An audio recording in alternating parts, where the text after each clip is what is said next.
So essentially, one of the things that is going on right now is that y'all were informed by Vaughn that you could essentially go ahead and break into the noblewoman's house who Yep. had kidnapped Heelbrand. Yes. Who Heelbrand would be? Excuse me, my freaking hiccups.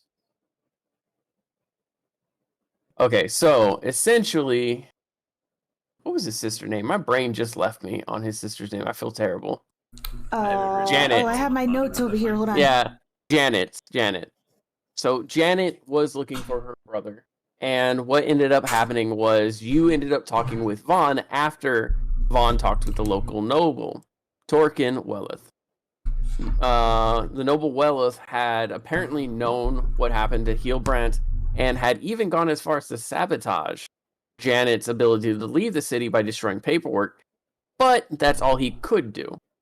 He, without creating an incident or an international incident, because they are nobles of a completely different country, Yeah.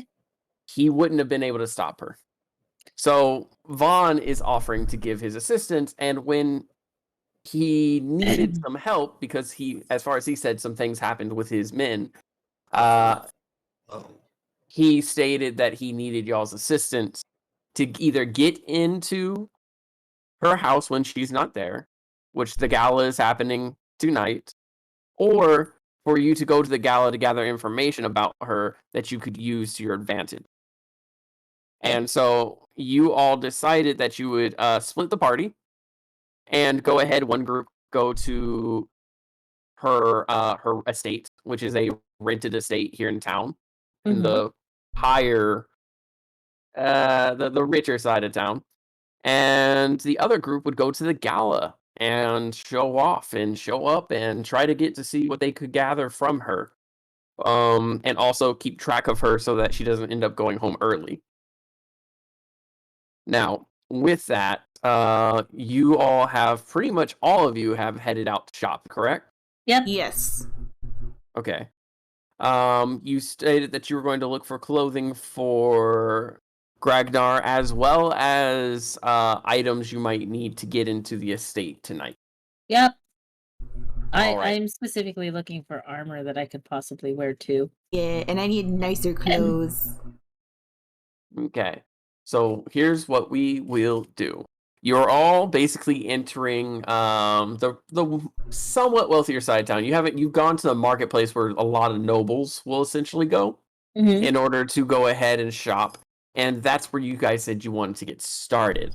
So what I'm going to do. Oh, excuse me. Fucking allergies, man. Not excused. You essentially stated you were going into what looked like a jeweler's shop that also had fabrics out front.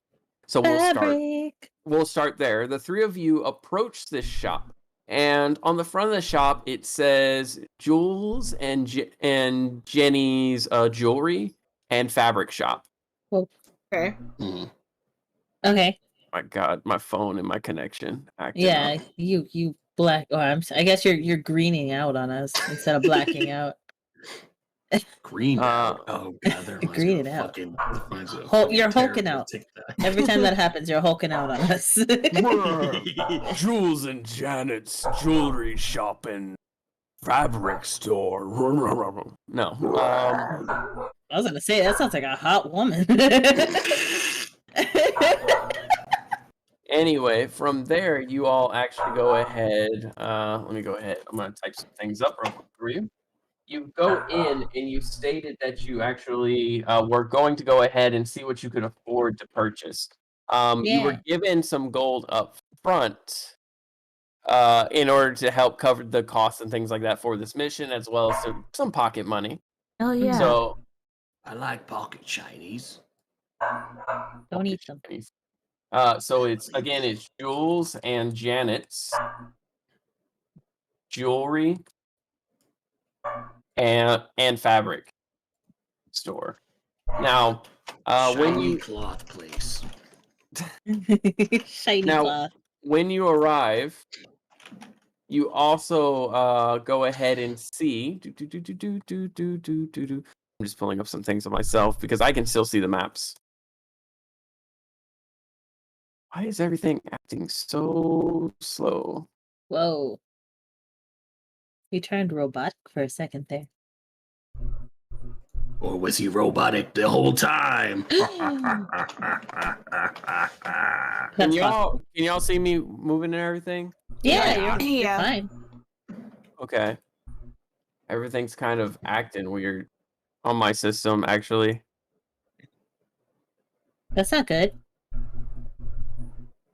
Oh, you know what? That explains a lot. I was not given administrative privileges for my own paper. Oof. What? How does that work? I was writing the paper with I was basically writing this paper with one account, and then I access it with another account, Mm. and so it's dummery. It's like, Dummery? there we go. Yeah, it's just dummery. I'm sorry, guys. I'm just a little bit thrown off. It's okay. You're good. Okay. There's never a perfect stream. Nope. You're fucking telling me, mate. I know. I said it. I said what I said. I say what I say, and you hear me. Mhm. Mm. I need to make a character like that. I do that voice way too well. You really do. Look here, motherfucker. I do what I want. Mm-hmm. You sound like Beetlejuice. Beetlejuice. I haven't seen that movie in forever. Hi, Mr. Sushi. How are you? I heard you were talking some shit later. Heard you were talking some shit there. Mm-hmm. I don't have Yeah. the voice for a deep voice, so like my intimidating voices are like. And then there's mine, which you guys hear all the time, mainly in the fucking isn't busting or not videos. Oh my god. Is it? Yo, this shit be bussin'. Okay. God.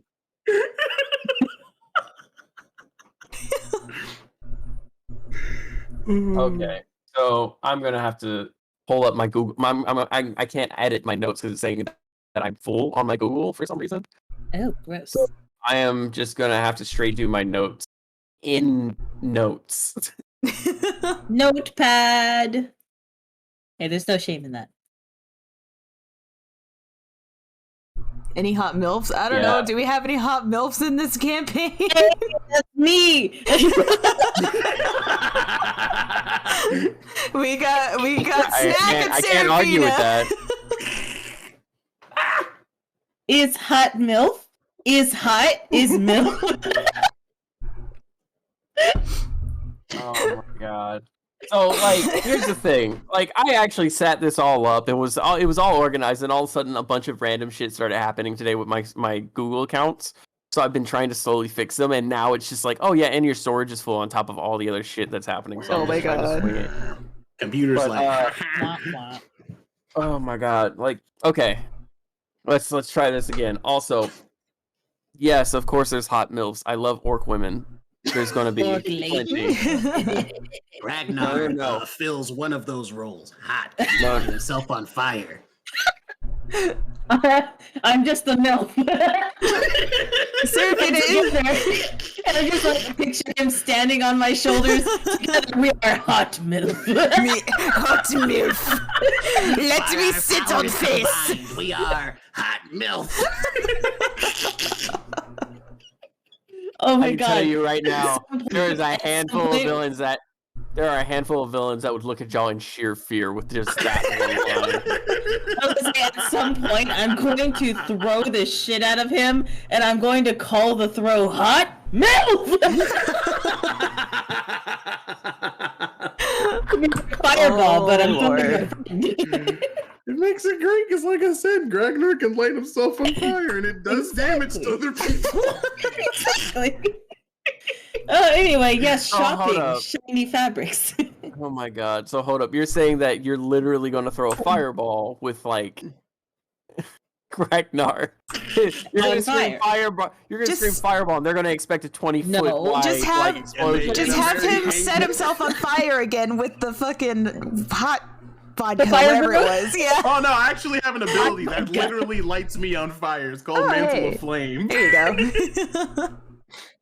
What you do is you light him up with Mantle of Flame and you drop him into one of the brewery pots. I could mislead them entirely and be like dancing lights and then throw Gragna.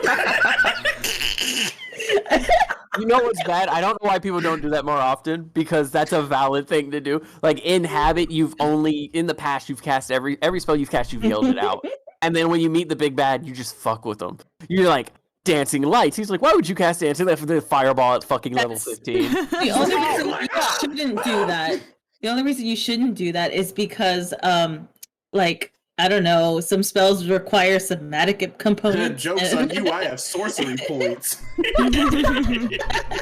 You know, that's fair. That'll work. I don't need to speak to cast my spells.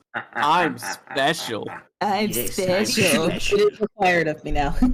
I want to point out that sorcerers are just the anime protagonists of the D&D I mean, world. yeah. Let's go. I want to shop. I want to get this potato dressed. All right. So we're gonna come back. Bring it back. Yeah, Bring it back. Back it up. Bring it it up. around town. Bring it around town. Okay, We're focus. I'm focused. leaving again. Come back. We're leaving Focused. again. Sorry, SpongeBob got quoted. You know how I get. SpongeBob memes, like, bro, there's a meme for every day in life. Every situation you could think of, there's a SpongeBob meme for it. We are And I going love to it. get 15 minutes of gameplay in and 4 hours of shit talking. Right. We're doing our best. We are a bunch of ADHD motherfuckers. You have to deal. Okay. Coming back around. Okay. So you walk up to the shop, the Julian and Janet's jewelry and fabric shop. And as you walk up and towards it, it is very well made. The sign has a green backing with kind of gold painted lettering on top. Mhm. The building seems to be well built and definitely more so on the rich side of town. Hmm. You look and the kind of dirt road has slowly turned into cobblestone and then a full-on stone road. On top of that, the building itself is really nice, but seems very compact. From the front of it, it's probably only about 50 feet from one side to the other, from one corner to the other of the building. And in this town, that's pretty big. That's a pretty big thing. You see individuals coming in and going out, coming in and going out. One individual in particular, an older woman, comes out, locks eyes with you, Snack, and stiffens up really quickly. She then sees Seraphina, who is walking on the other side, and in the middle there's Ragnar, and she's eating an egg. and she just stops and she goes, oh, and she slowly skirts away. And as you all look around, you'll see that like most of these people who have taken notice of you are kind of like clearing the way. They're not really getting too close. You are officially on the richer side of town.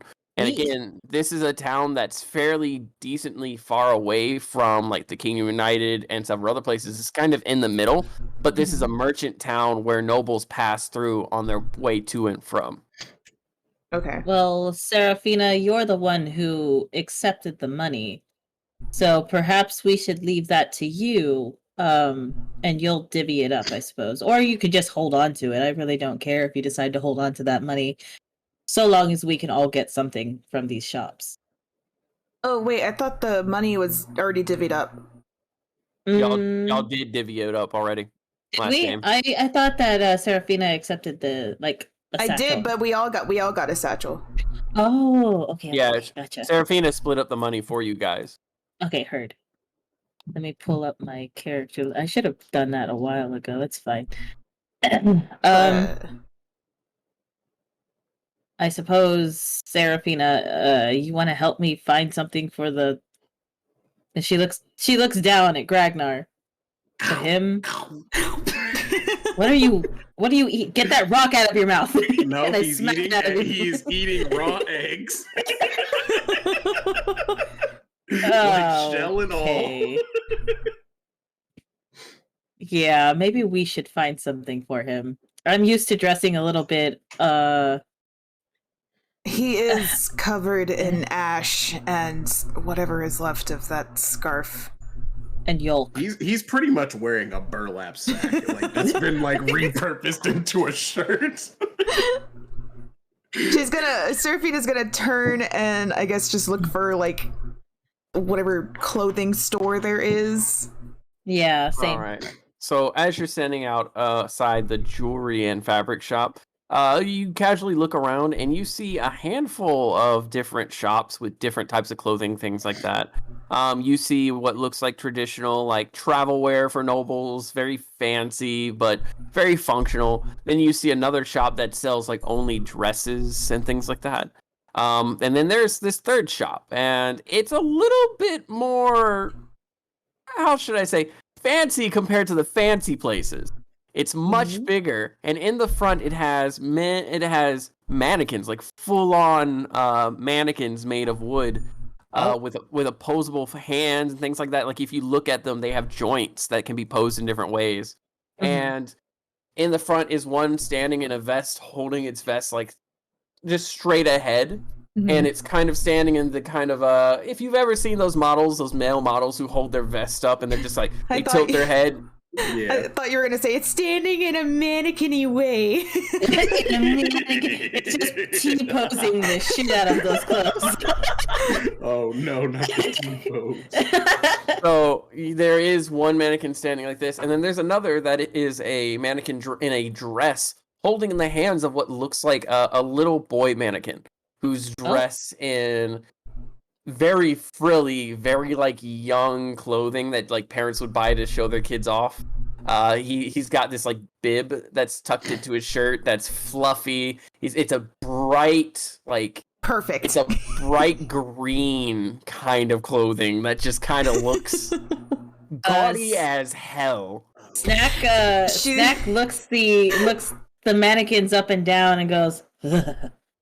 Seraphina's gonna look down at the child mannequin and then back to Gragnar. Well, Perfect. So you're staring at the mannequins? Yeah. Yeah. I need you to roll a perception on me. Oh, Perception? no. Perception? Where the fuck is my perception? Okay. What is I got a 1! Oh no. Damn it. Tab. You see starts. that it is a mannequin. Oh, That there's my sure is a perception. mannequin. I got a 12. Okay. Wait, are For all of us what- rolling for perception? If you're looking at the mannequin, you are, but you're eating eggs. You're very Oh yeah. Yeah. Oh, whoops, that was persuasion. I Not my also have perception. terrible vision in sunlight, so. So real quick, Snack. As Yeah. you look at the mannequin, you look at the mannequin that is holding its vest up. Yeah. And for a brief second, it almost feels as if it's looking back at you. I take a step back. Seraphina, What's wrong? did that mannequin just move? And it doesn't have eyes. It's very much like the like flat-faced mannequins you see at like the stores. Hold on, I'm trying to remember if I have detect magic or not. I do not. Can I make a closer inspection? Now that I've you- pointed it out. Yeah, you can make a closer inspection. What's your passive perception? 11. 11. So you can roll, and you won't get anything less than 11. Wait, so do I add 11 or not anything? Roll a perception check. If it's less than 11, you get 11. Okay. When you're not paying attention, it's different. But when you're 21.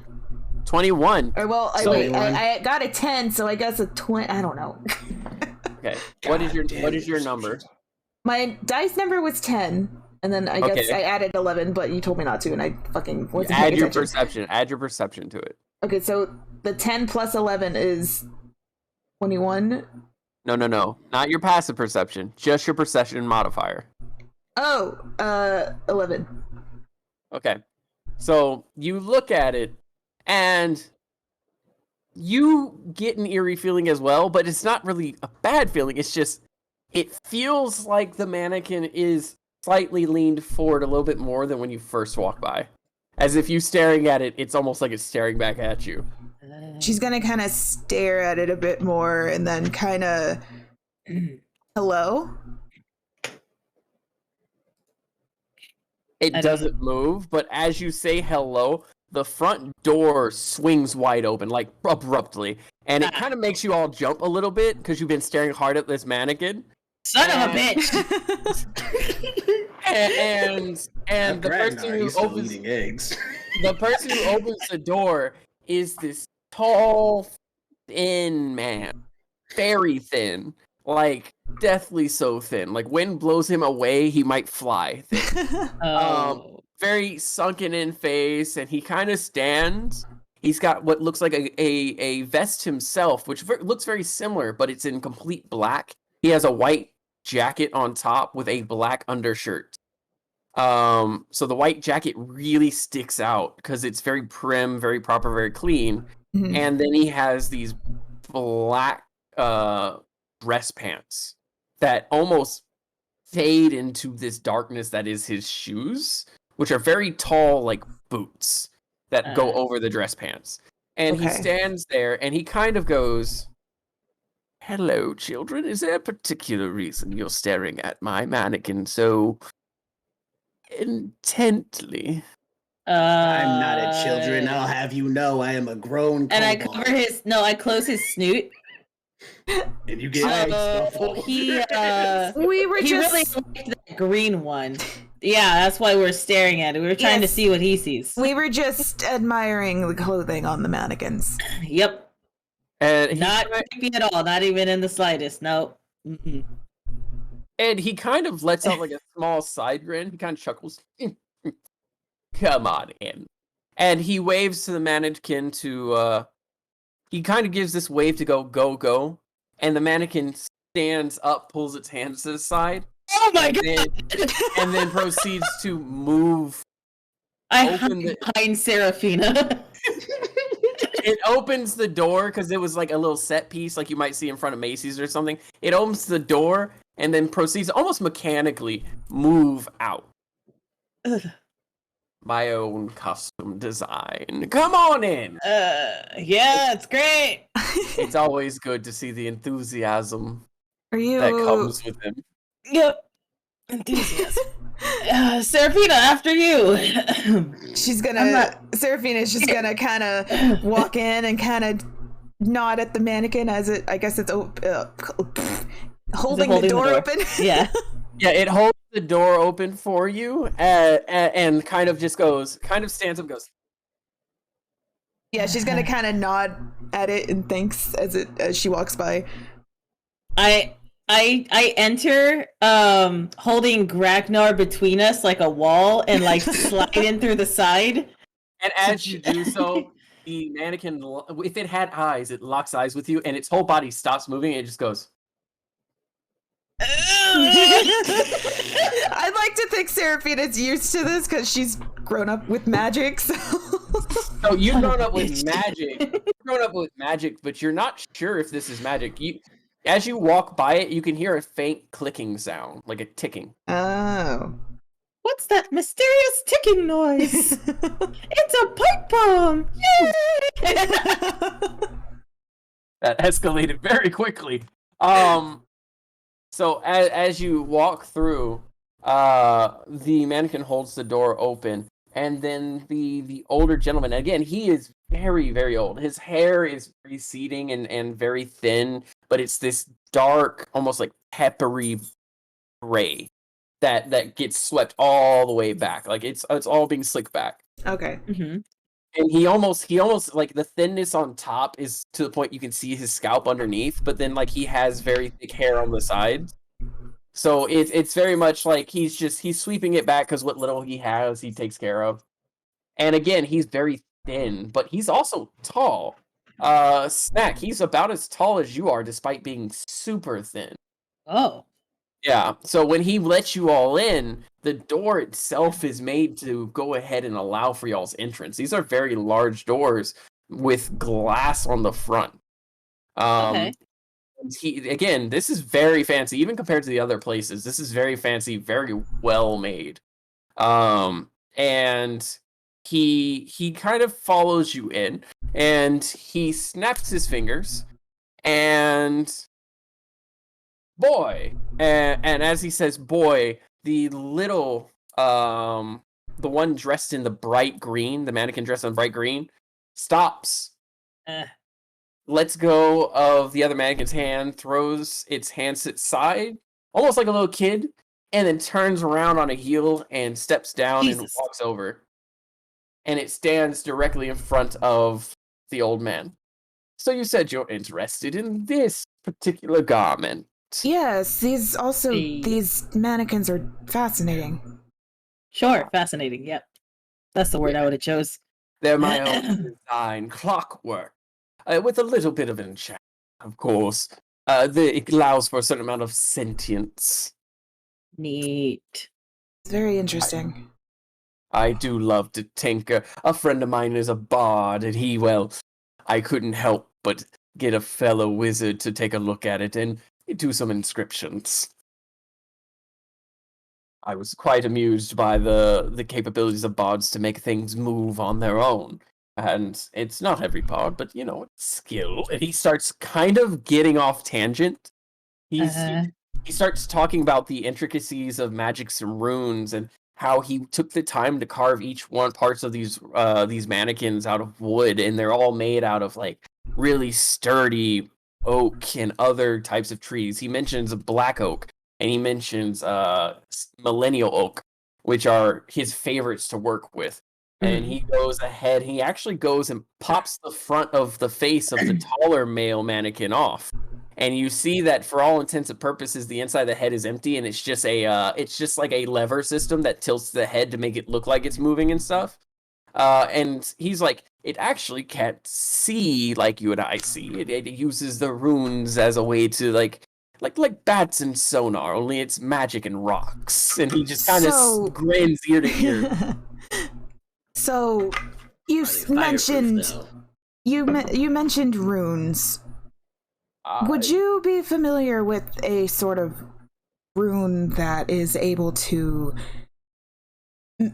make others not able to use magic around you? Like, out of character, she's referring to the rune that Vaughn used. Mm-hmm. I don't remember what you called it. It was a golden token with a balloon rune carved into it. Okay. But it was about the size of a small dish plate. Okay, she's gonna kind of relay that to him. Oh, well, I've heard of such things. Essentially, any spell that you have can be essentially scrawled into a scroll. And he stops for a moment, and this is when you start to realize that this may be his day job, but in his spare time, he's kind of just a tinkerer of magic. And he sits there and goes, I've heard of certain things being made here or there. I myself have made a few things, but in reality, I lack the capability of magic. I personally design things, and then I commission them to be built. Usually with some give or take here. But yes, it is possible. I mean, scrolls on low-level scrolls would be consumed, but if you put enough magic and essence into them, you can get repeated use.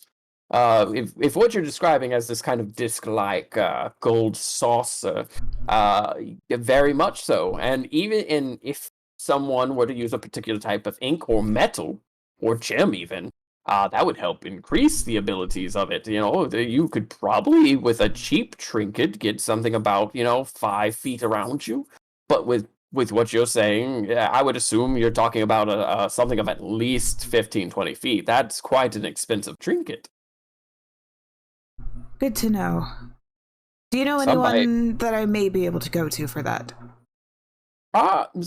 Well, yes. Surprising enough, you might want to go see the town cleric. The town cleric? Yes, the town cleric. Give me a moment. I very seldom leave here, and he's quite new to the town. Let's see. Let's see. And he's kind of going through his notes because again, he's just kind of chilling around. That'd be O'Brien, Felly O'Brien. Felly O'Brien. Yes, he's the new cleric in town. He's actually from the Kingdom United, but he seems a bit sensitive about that kind of lifestyle. I was very eager to pick his brain about magic, and he just very much was not eager to talk about it. Well, thank you for the information. I guess to get back on track, yes, we are interested in the garment on the child mannequin. I must ask, this doesn't seem to be something that would fit you or you, madame. And he points to Serafina and Snack. Oh no, So, it's for... Could I assume... And he kind of slowly points down to Gragnar, who's finishing his very last egg. Yeah. I have Yes. eggs. You could assume correct. Fuck no, I'm not putting that shit on. You're putting it on. You're putting No. it on. If you want, Serafina's gonna kind of kneel down to Gragnar and like to get down on his level and say, if you want this to go well, we need to put you in this so you're not, I guess, suspicious in any way. Do you have anything else that isn't hideous? This was my wife's design. It's so bright, it hurts my eyes. I'm sorry. Oh, do you have anything darker? I mean, Is it- Would he you doesn't be know able fashion? would you be able to possibly dye it? I wouldn't be able to dye it, but because that would be me making it from scratch with a whole new fabric. That'd And be more like, expensive. and like I said, magic's cool and all that, but I have no magical capabilities myself. What I can do is go ahead, and he turns around and he immediately starts to walk into a room, and he snaps his fingers twice, and the now faceless mannequin, because he still didn't put that face mask back on the mannequin, so it's just an empty void of space. Yeah.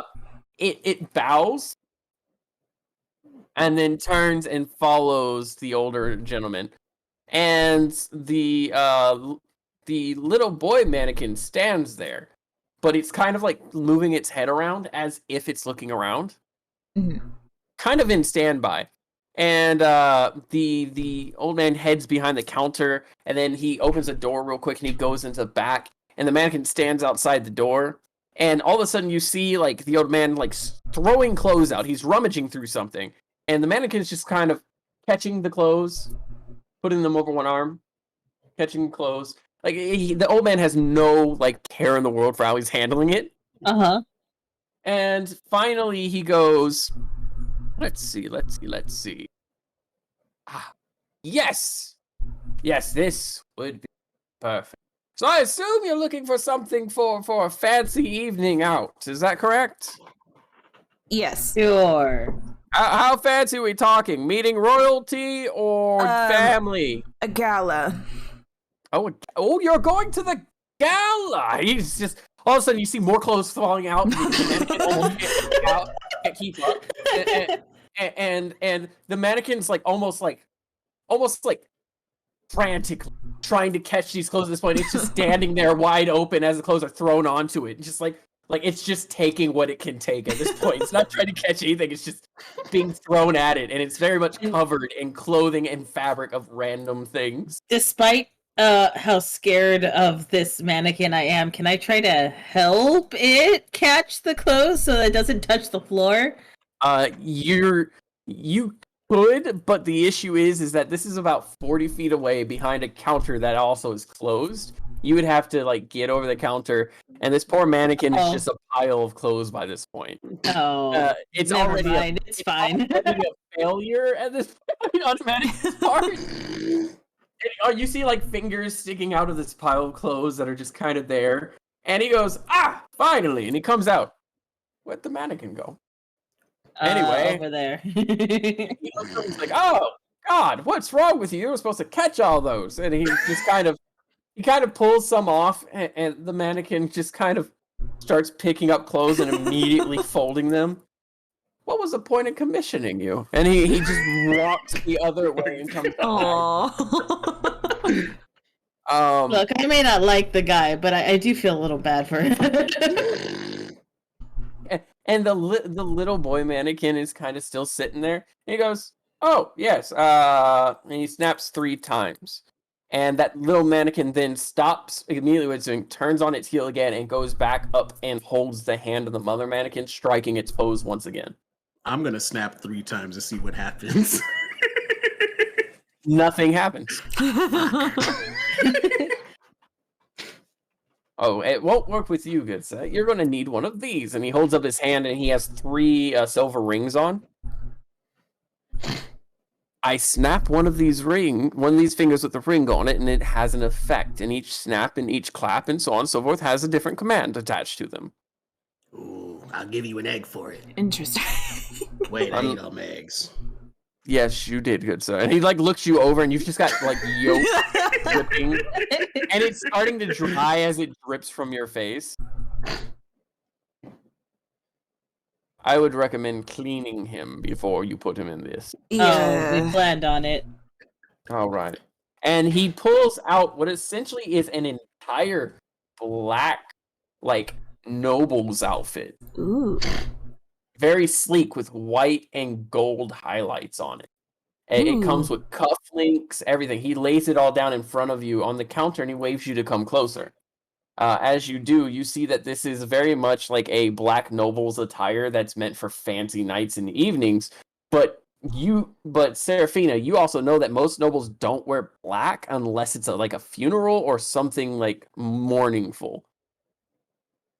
But he is bringing this out to you because you asked for something darker, and it has these white gems on the cufflinks, and it's very much a children's size, but it is to the nines. It's got these black boots that actually he sits and he looks at, and he pulls out a blade of his pocket, and he says, "1 moment." And you see him go ahead and saw away at the fronts and the back of the shoes because he sees Gragnar has claws, and then he goes ahead and makes some alterations, and it takes about 15-20 minutes per shoe. So after about, I'd say 40 minutes, y'all standing there watching him do this, you see he's now changed the boot so that Gragnar can wear it with his claws out without a problem. And he stands there, he's like, bit rushed, but very proud of it, yeah. I'm gonna use a message and send a message to Snack. He probably should have checked if we have the money to buy this first. What the fuck? Say that out loud. She said, I used the spell. Snack says it out loud. So with message, you can reply to the message automatically. Oh, I don't know that. Yeah, so you just say out loud, "What the fuck?" Seraphina's gonna turn to Snack and be like, "Snack, we're in a fine establishment. What is going on?" What, we're not allowed to say fucking fine establishments? I just could have swore I heard something. It was nothing. Don't worry about it. I apologize. And then I look at Gragnar and pick him up by the scruff or whatever's there and pull him in real close to where his snoot is touching my nose. If you dare do that again without my permission, I will throw you out of the shop. And I drop him. Well. Anyway, as you were saying, sir, I apologize. Well, God. I was going to say that normally people either rent or buy, and with the shoe alterations, I would recommend you could keep these. I don't have many kobolds come in, but essentially, I would recommend buying the shoes. But also, you could easily rent the suit here for about 30 gold a night.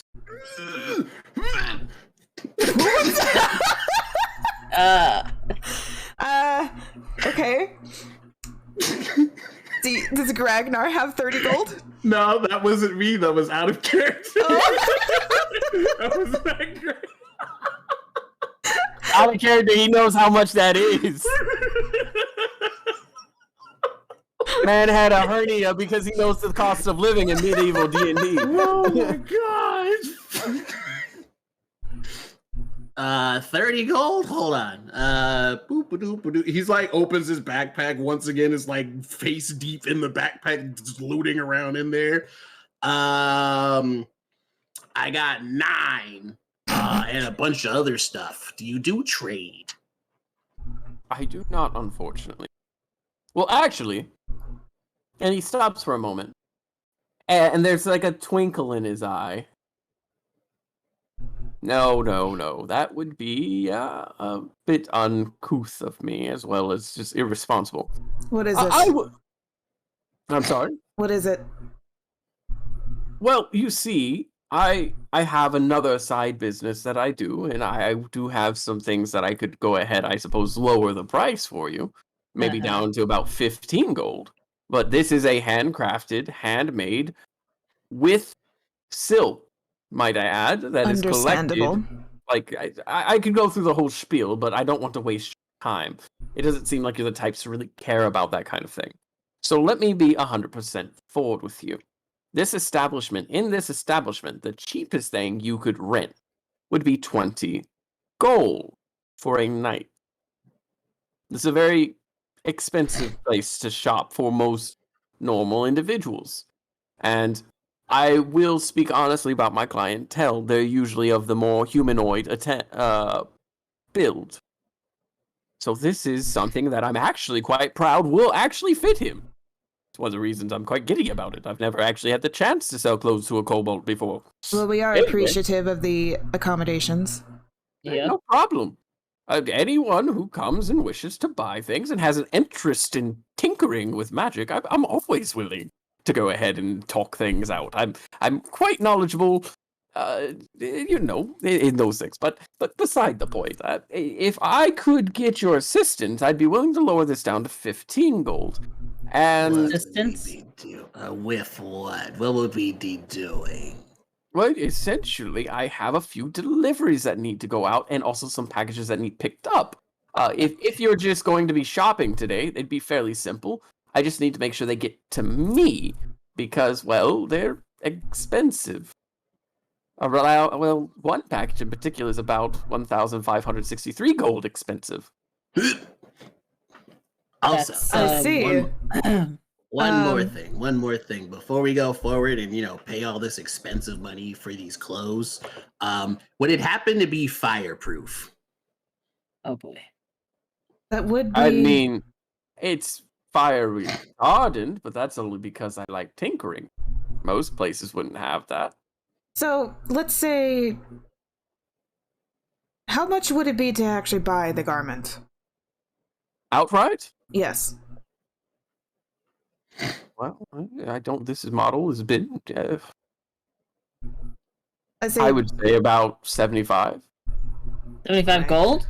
Yes. Oh, that's let's doable. say if we all buy a garment from you. You bought a garment from me. Yes. And we so I'm gonna try and persuade. If we go out and do this for you, and we all buy a garment from you, would we be able to get a discount of some sort? It's your first time here. I don't really give discounts. I'm already willing to work with you on the items. And the reason I'm willing to trust you with the items is purely for the fact that, well, you're a half-orc, a woman in a weird blue robe, and a kobold on the rich side of town. If you do skip with the item, we'll know who you are. So it's quite That's easy. fair. It's quite easy to keep that up. Also, it's rigged to explode if it leaves the town. Well, that's no problem. I have no Ooh. interest in taking your items, sir. No, I'm just saying. I'm trying to be forthright here. Look, man, we're gonna buy your clothes either way, so I don't see the problem here. I How mean, much you of a can, discount we talking for going to get the packages though? I feel like Yeah, you we- mentioned that, but I also forgot. yeah. If you rent it, you'll be getting 15 gold off. If you go and make the purchase, I'll round it to a solid 20 gold off. Ooh. I'd say we can do that. I say, yeah, let's get a delivery done. Would And- you be Shouldn't be any willing? different than what I used to do. Oh yeah, that's true. Would there be any way to enchant any of these clothing? Not from me. You would have to talk to the local cleric, the local mage, or the crazy bastard who lives out by the farming field. Which one is more reliable in your opinion? Honestly, the crazy bastard. I was about to say, I'd kind of want to go with the crazy bastard. I don't want religion into this. I'd rather have the crazy. All right. Well, He's a dwarven individual. I love he- dwarves. He's been around the bend for a while, but he has the capability of enchanting items and things like that. But it takes time, and even with his types of magic, his nature, spirit, and elemental abilities, it takes time. You're talking 2-3 days minimum I think I can for work with. a basic Ella's enchantment. supposed to be. I think the gala's tonight. But for future Yes, yes. reference, Yeah. I get you. But here's the thing: I will say that while his magic is reliable, the town cleric O'Brien, he is quite. I trust him with my own items and trinkets. In fact, he is the bard who I mentioned earlier. Oh, Sally so O'Brien. he made those things. He enchanted them. Yes, apparently he was a traveling individual before he became a cleric. Interesting. Well, how about we just get your delivery done, get that discount, and be on our way? Yes. Of course. Ah, yes.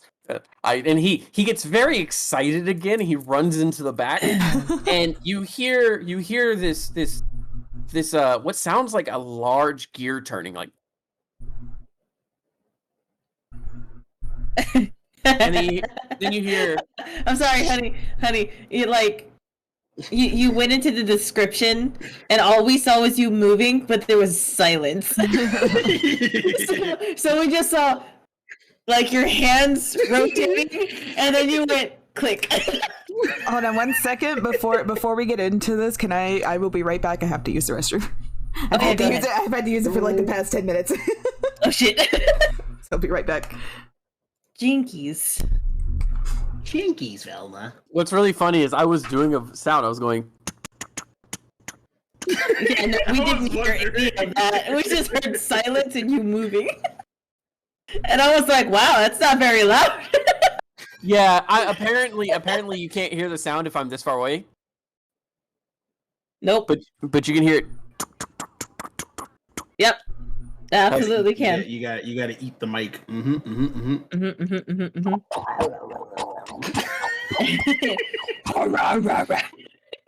Exactly. Ow. My ear.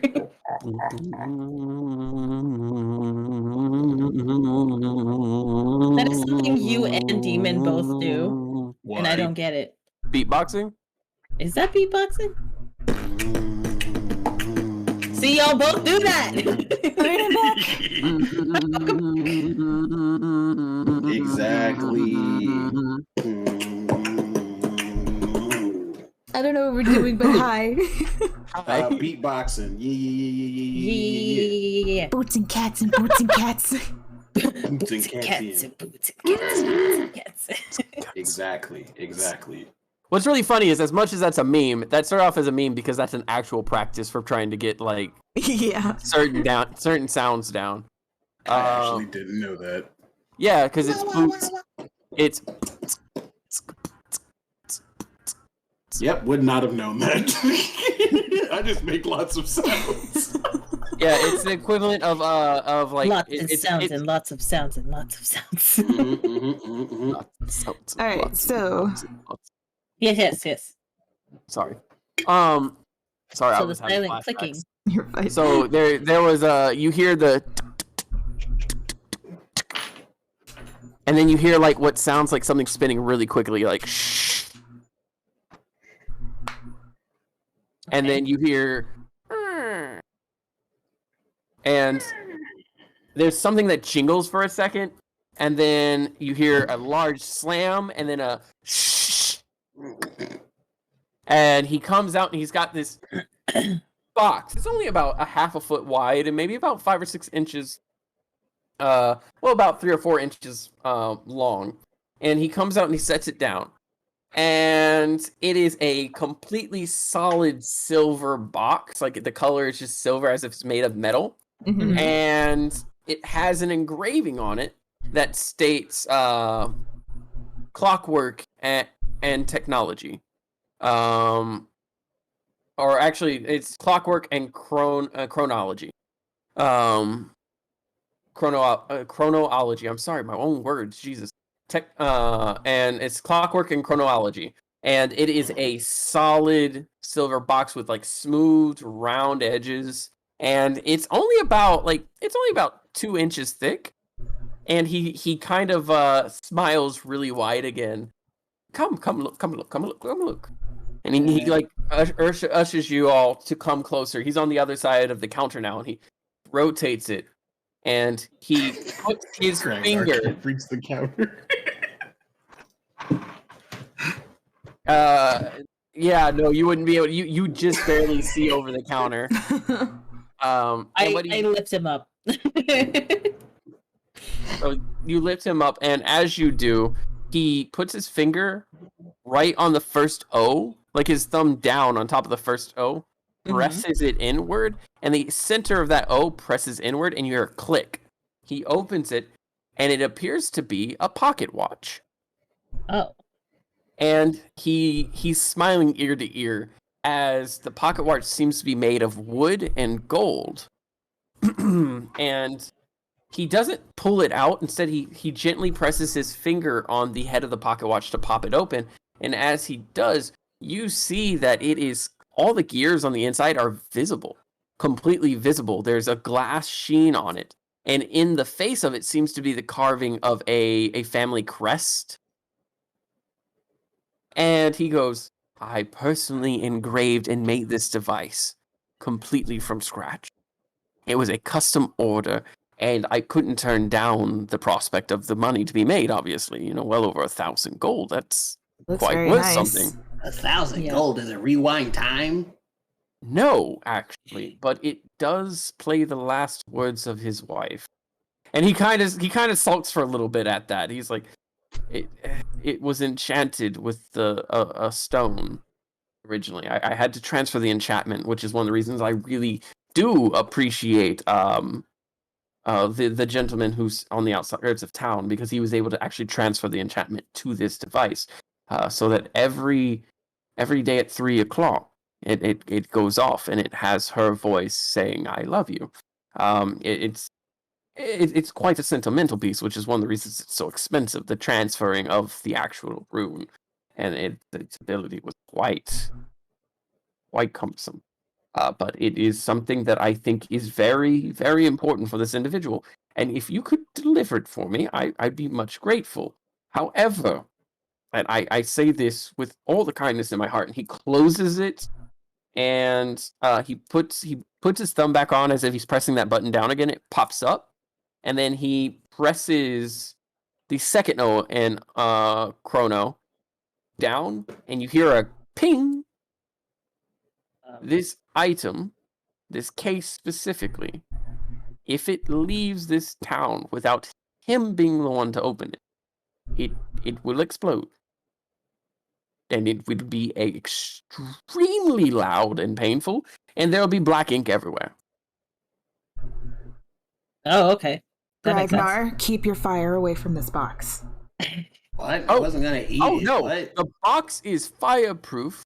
It is lined with lead, which doesn't allow individuals to scan it. It is capable of taking well over 30,000 psi's of damage. And I quite like this case. It was something that was given to me. I'm sorry, I'm getting excited again. Never mind. These are all conditions that don't matter. I always make sure that when transferring magical items, they are inclined to not be noticed. That does help. This is my other endeavor I told you about. I like to design and make magical trinkets on top of doing the fabric and clothing. It allows for me to, have a hobby. Yep, hobbies are nice. We'd be happy to take this to the client. Of course. But first, oh my gosh, I never introduced myself, did I? Neither did we. I do apologize for not asking. My name is Daniel D. And this is my shop. I'm quite proud of it. The name of the shop is Daniel's Wares. I'm not too creative with naming, though my tinkering, proud of it. Seraphina's gonna stick out her hand and say, well, I'm Seraphina. We are passing by this town. Yeah, and Snack will hold out her hand and shake, but like a kind of like a big dramatic like shake. And at this time, when he goes to shake your hand, you're going to realize for the first time he's actually wearing black gloves. Oh. Okay. He's wearing black gloves as well. The only color other than black he's wearing is that white, like, noble's jacket.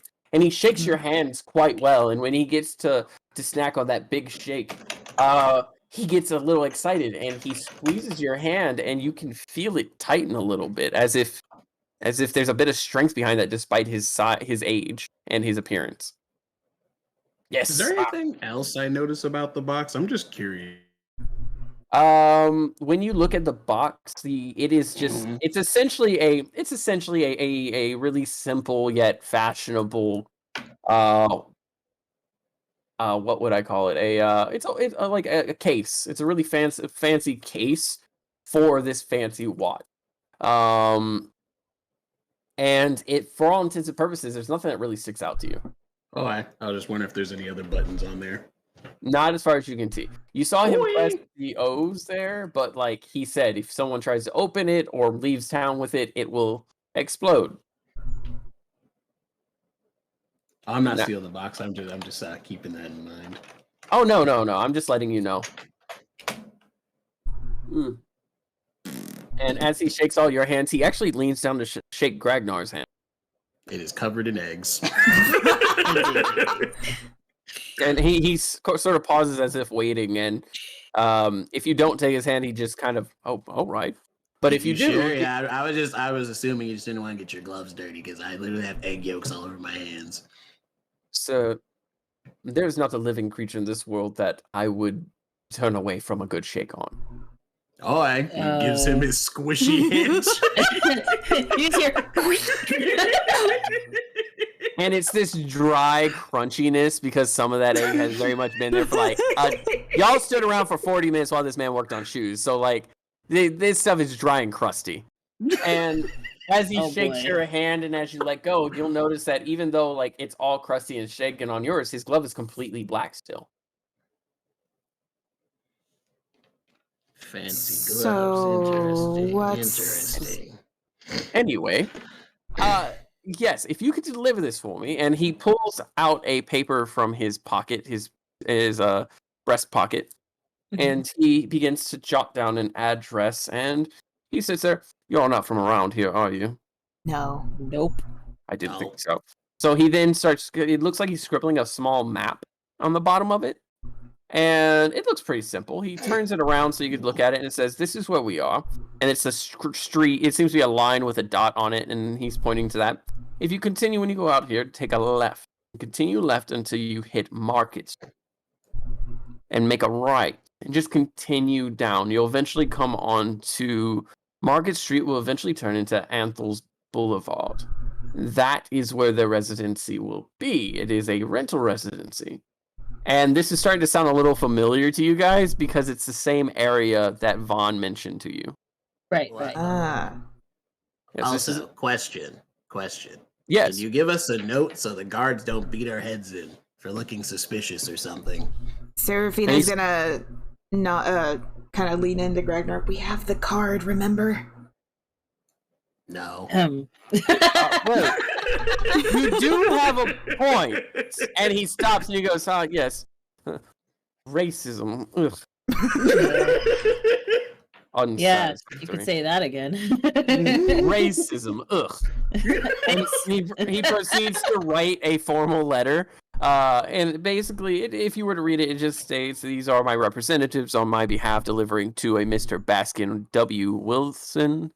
Yeah, it was Wilson. Baskin W. Wilson. The one delivery of a pocket watch. Baskin, what again? W. Willinson. And that'd be Willinson.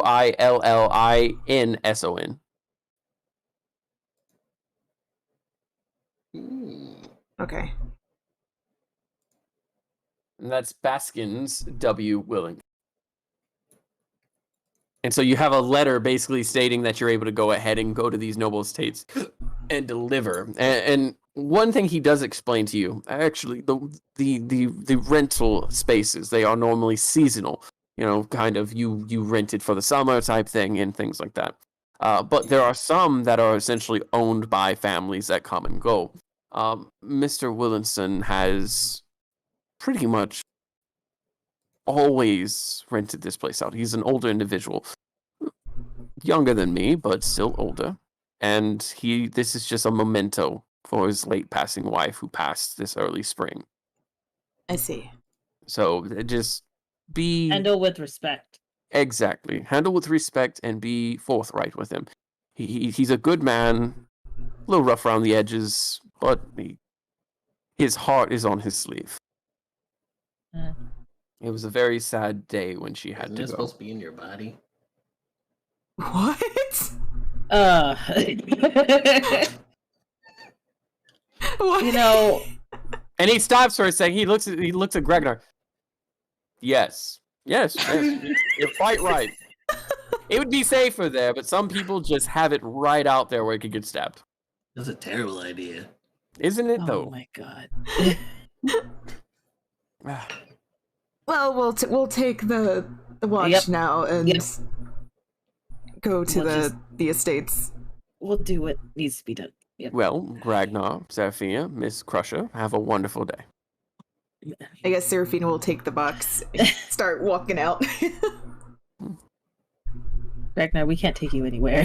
Like, drag you out. What did I do? And as you all go to like leave, the mannequins automatically turn and they kind of wave to you as you leave. Yeah, thanks. Oh, y'all are great. Bye. Bye. And as y'all Yep. step out, the one mannequin in the back, who was still folding things, goes to walk by, and the owner, as the door closes, she was absolutely terrified of y'all.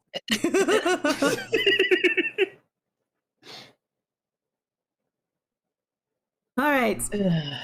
So, All right.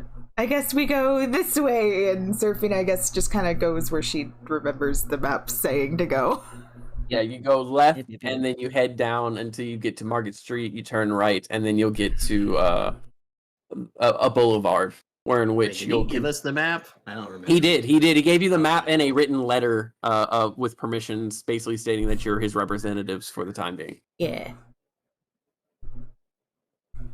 And as you all walk through the town, you see that it is, in fact, very, very wealthy. The few blocks y'all walked to go from the smaller shop to that bigger shop, it is very obviously a large difference. The housing here are individual homes, not what you guys are used to in towns, which are usually like boarding or like they're literally like wall to wall. Some of these Right. buildings that you're used to living in and visiting are built to be individual living spaces, things like that. But there's a single wall between buildings. Sometimes there's not even an alleyway. In this case, there's anywhere between 15 to 20 feet between buildings. In some cases, there's grass and greenery and trees that have been planted in uniform to make these places look very fancy, very nice. Most of the housing are mansions, basically. They're large, with a few occasions of smaller locations that really wouldn't be small by your standards. Right. Seraphina, you recognize this as kind of like a lodging space. Families would have summer or winter housing Yeah. for where they live and things like that, and they would go there to stay for the time. You see what appear to be personal guards, not city guards, but personal guards in most cases. There's a few what are called iron guard, which are essentially a type of like for hire bodyguards, very high class, very, very rich type thing, that are standing outside of estates, and you see people visiting, and they're almost like security guards in the aspect of they say, hold, what's your name, da da da da, and they check their ledgers and people go in. You eventually come to the house that was pointed out to you, the Willison's house, and it is huge. It's one of the bigger locations you guys have seen so far, and that says something.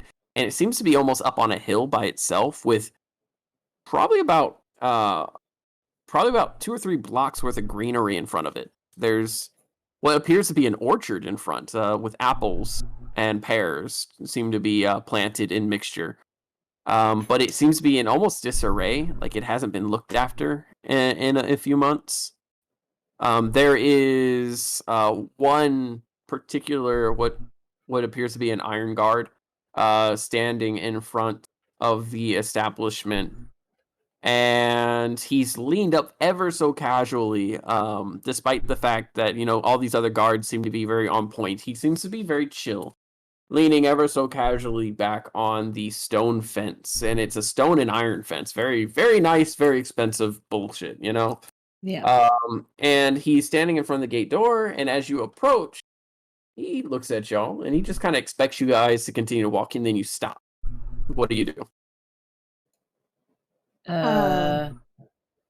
So we're here to deliver something.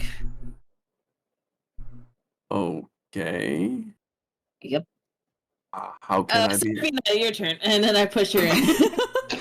And he just kind of jerks his head over to Seraphina, and he stands up a lot more stern, and he puts his hands on his side, one hand on his sword, and like his other hand on what it looks to be like a leather pouch of some sort. Sir, hello. We are here to deliver this package for Mr. Willinson. Okay, and what's the package? It's a sentimental piece. Sentimental. Oh, from what shop? She hands the note to the guard. And he takes the note and he looks over it. Okay. So it's a whole day early, huh? And So. he takes the note and he folds it. And then he reaches into that pouch and he pulls out a glove. And he puts the glove on. He pulls out another glove, puts that on. And he puts one hand against the stone. And as he does, you'll see that stone kind of reverberates and pushes away from his hand. Mm-hmm. And the gate opens. It opens wide inward, allowing you to see that this iron gate was essentially like magically enchanted. And he goes, all right, here we are. And y'all can see my face, right? Yeah. Yeah. Okay. He goes, all right, let's go. He's going to want to get the piece directly from you. He stated that whoever delivers it will go ahead and do so in person. And he holds up the letter. And when the gate opens, you'll see that it's almost as if a curtain gets pulled back, because it's slightly different from what you saw on the outside. It's still unkempt and everything, but the fruits seem to be growing, or don't seem to be growing at all, which makes more sense because we're in fall, heading to winter. And thank you. Sorry, hold on. Thank you, Lord Calgary, for the sub. Thank you. Sorry, I got a sub. No, You're good. You're good. And on top of that, when the gate opens, it's almost like they've been standing there the whole time, but when the gate opens, it's like a curtain that gets pulled. There's 3 other guards on this other side of that fence that you couldn't see before the gate opened. So there's 3 other guards now? Sneaky. Yeah. And when you say sneaky, the first guard goes, yeah, this is the perks of working with rich folk. And he goes ahead and walks through. And the other guards step to the side, and they almost bow to the young man who came in, who looks much younger than them, as he comes through. And those other Iron Guard, they go ahead and kind of encompass you guys. There's like 2 on the side, 1 on the back, and then there's him in the front, and they're all just kind of leading the way by herding you towards the house. Okay. Anything in particular y'all want to do while you're walking to the front of that house, like perception or anything like that? I'd like to do perception, yeah. I would do perception, but my perception is terrible in sunlight. Mostly because I'm very nervous. Look, I don't have a lot of social skills. Like, I got a 17 for perception. Ragnar's I'll just gonna also hope do his friends are perception gonna because keep I'm him mostly safe. focusing on that. So, oh shit, that Okay. fell off the table. And again, when you're 14. 14, okay. So first off, with the 14, you'll notice that there are workers in the fields. They are essentially cleaning up the leaves and kind of packing up leaves that Mhm. are falling from the trees. Again, this is you're in like mid to late fall. And as you continue to walk with your 17, Seraphina, you'll see that the house, despite the general cleaning happening, you'll notice that like the woodwork on the house is kind of peeling from the weather. The paint isn't fresh. It's almost as if, nothing's been done with the main establishment for at least 3 or 4 months. Things are kind of in disarray. There seems to be like dust building in the insides of windows as you approach. Seraphina's gonna kind of, I guess, not really mumble, but like kind of quietly talk to one of the guards. So he's been really not great the last couple months, I assume. Guard kind of looks at you. He rubs his nose. Yeah, he's the missus passed in the spring. So I've heard. She was pretty bad, and they finally called it in the summer. Ah. Because you got to realize these rich nobles, they've got money, so he tried to preserve her, but it was something that couldn't be dealt with, no matter how much money he threw at it. So he really cared about the missus, but he couldn't. And the guard gets a bit quiet for a second. He's like, "Sorry, we've been personally assigned to Mr. Willinson for 4 years now." And one of the other guards goes, 4.5. It's odd. Most people don't stick with Iron Guard very long. We're, essentially just hired hand. We're good at what we do, but seldom are we magically inclined or capable of doing much else than big can of fodder compared to some sorcerer who comes through town or something like that, As rare as that is, it's seldom see a sorcerer through town unless, you're on the rich side. And he It just sounds kind of, like you like your job. I love my job. Well, good. I mean, recently it's been kind of rough, but I love it. And the young man at the front goes, guys. And they get quiet and they stiffen. Sorry, boss. No problem. And he knocks. No one answers, and he knocks again. And finally, he just goes, okay, give me a second. And he pulls out a large, like, iron key, puts it in, rotates it. You hear a click. And he takes his glove again, and he uses that same glove that he used to open the front gate to grab the handle. And you see a faint white glow as you hear another click. And he opens the door. A lot of security here. And nobles are like that. And the two guys stand to your side, look at you confused, almost as if they don't quite understand what you're saying. Like they're very confused by you saying that, and then they go, "Yeah, of course." And Are they go confused in. by me saying that or by Seraphina? You both. They look at you both confused as you're saying, like, that's a lot of security. And they go in, and he goes in. 5 minutes go by, 6-7 minutes go by. Y'all try to chat with anybody or anything like that? I'm just kind of observing them since they made like that off comment, if that makes sense. Or they looked at you funny when you said like it was a lot of security? No. The comment about, that they like their job or that it's been great until recently. Mm. That comment. So she's keeping a close eye on them. Seraphina is gonna turn to, I guess, the first guard that she talked to. So, what exactly does Mr. Baskins do? You mean Mr. Willinson? Yes. Well, he's a retired court noble. And for those who don't know, court nobles were essentially when a king would reference people to talk about like things going on in the land, that's who he was talking to. So he was like a pretty big deal. Yeah, he's a pretty big deal.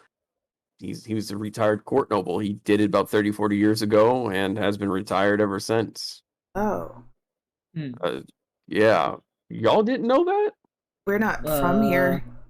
I live under a rock. Literally.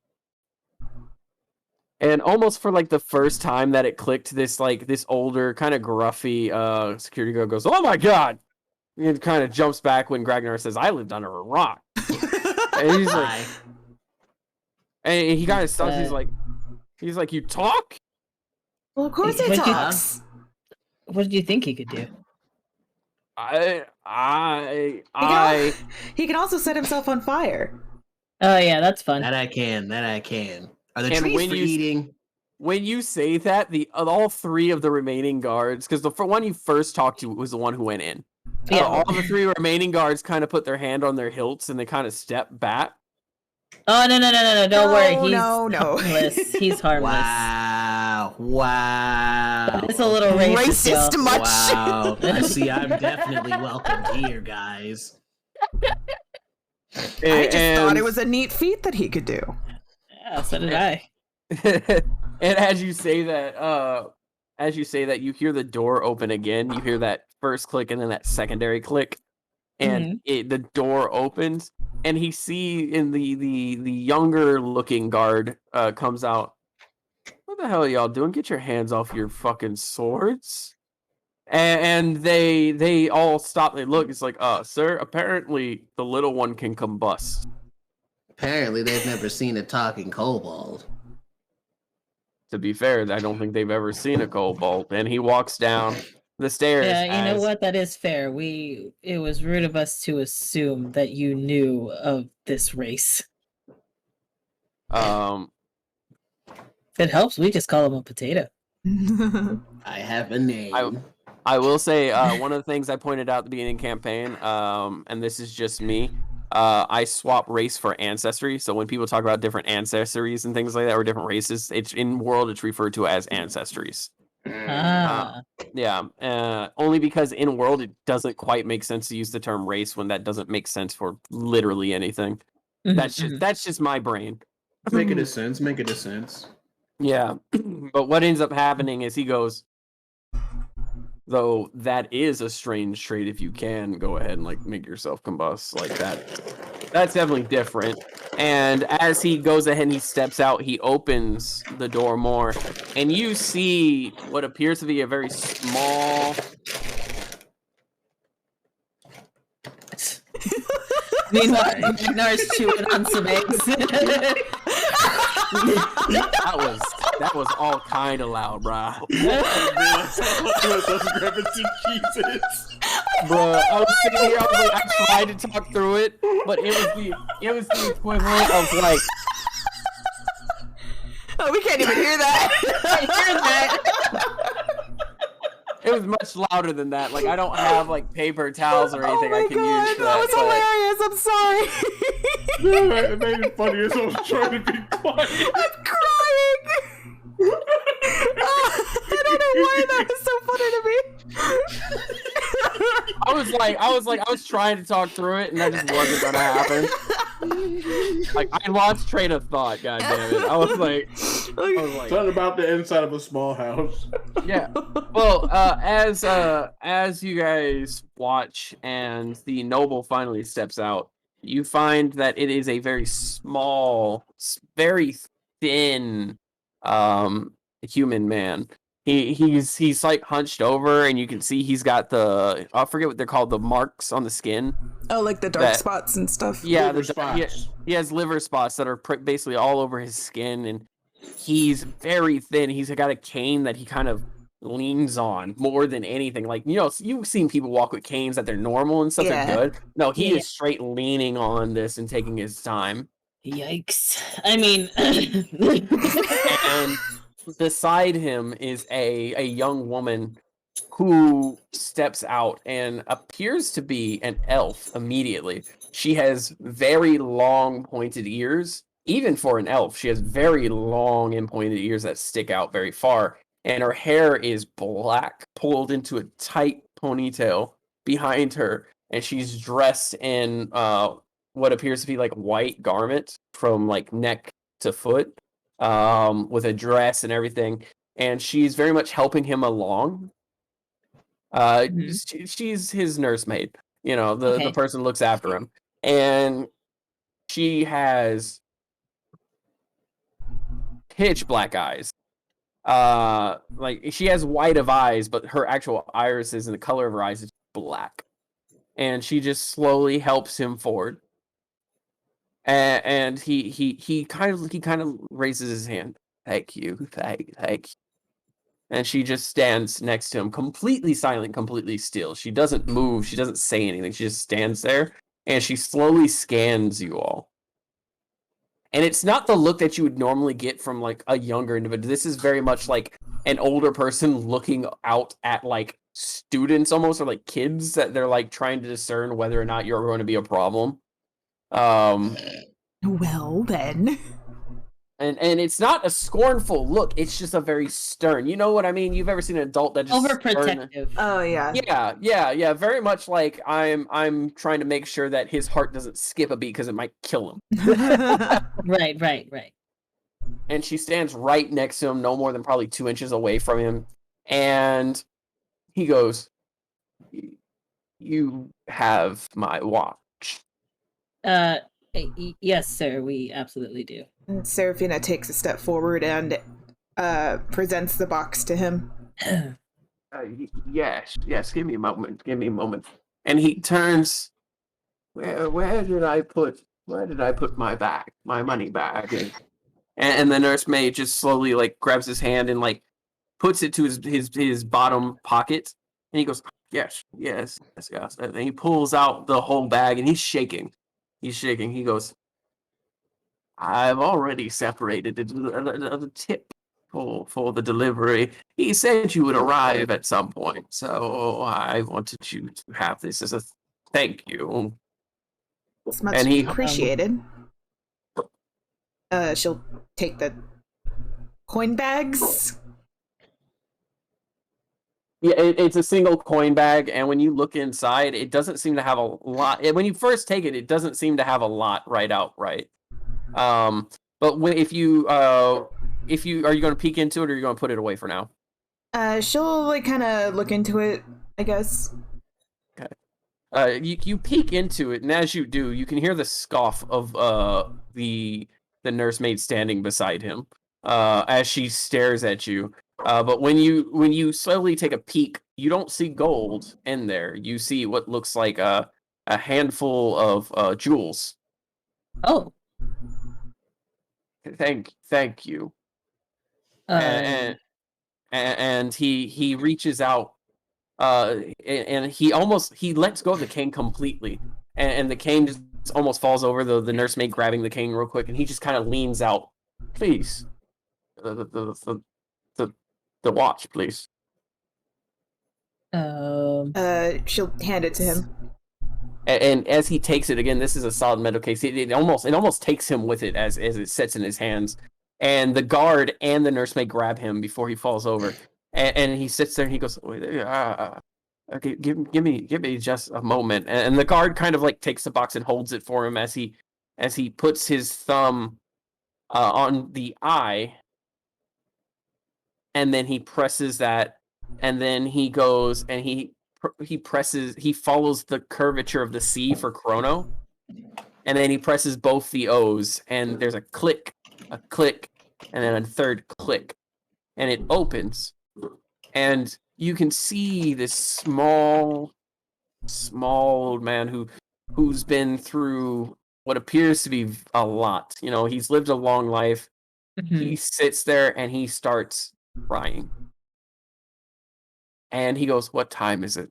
What time is it? What time is it?" And the nursemaid for the first time goes, 2:59, sir. And he quickly picks it up And from inside his house, you can hear a clock tick and go doom, doom, doom.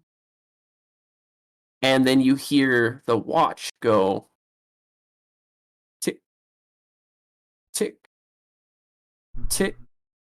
And it pops open. And you hear a woman's voice. I love you and I miss you. See you soon. And he almost falls out. He is standing there, tears in his eyes welling up, and he just closes his hands around it. Right on time. Right on time.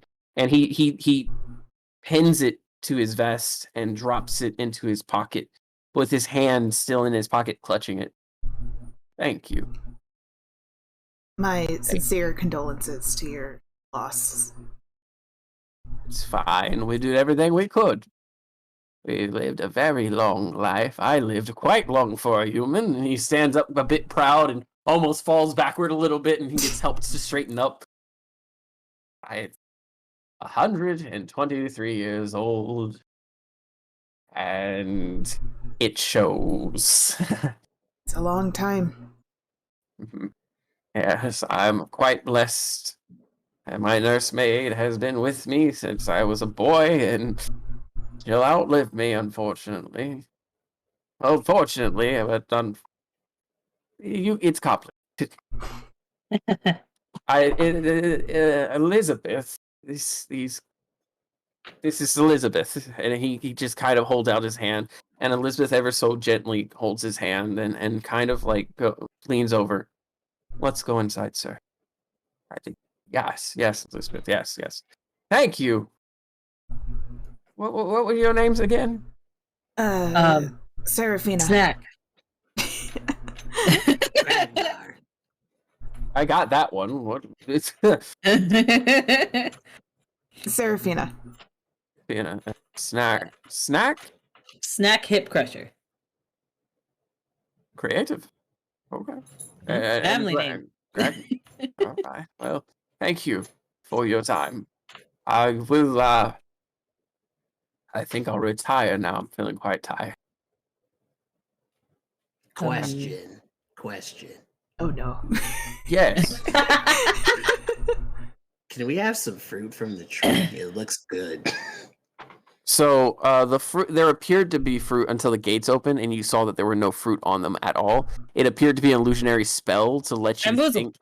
Yeah, to let you think that like it looked a certain way, because it also hid the guards. I feel Who like on the what other- happened. I feel like what happened is he saw the fruit, was planning to ask this entire time. And as he turns around, realizes there's no fruit on it. You know, never mind. The old man looks at you, kind of confused. Oh, you mean the illusionary spell on the board? Yes, there's no fruit, unfortunately, and it hasn't been updated some time. I haven't been able to quite. I've been deceived Magic. by fake fruit. Magic's expensive. And he kind of turns away and slowly walks back in. The security guard the younger security guard kind of rubs his nose. And this whole time he's had his hair down for the most part. And he just kind of rubs his neck, and he kind of pulls his hair back, and he's just like. And at that point you can see that he himself has short pointed ears. He's a half elf. Oh. And so he pulls his hair back. He kind of pulls it up into a bun as well. And it's at that point that you realize that he has similar features to the nursemaid. All right. Well, I appreciate y'all. I really do. But if, for all intents and purposes, if we could escort y'all on out so that... Sure. Yeah. Sure. And if you're looking at him now, you'll see that he's teary as well, and as well as all the guards. All the guards are kind of teary. Again, these are Iron Guard. These are men for hire who normally would go from job to job, but have been held at this one position for about 4 years. Whenever Mr. Willinson would visit, they were here, is what you can gather. He leaving his glove on, he shuts the door. He places the palm of his hand on the face of the door, and you hear a click, click. And then he takes the glove out, puts it into his pocket, and proceeds to latch that and walk with you, leading the way out of the estate.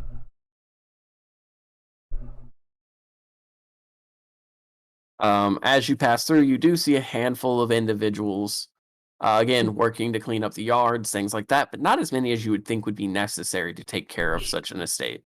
Can I step away for a second? I have to go to the bathroom. Yeah, sure. Okay, be right back.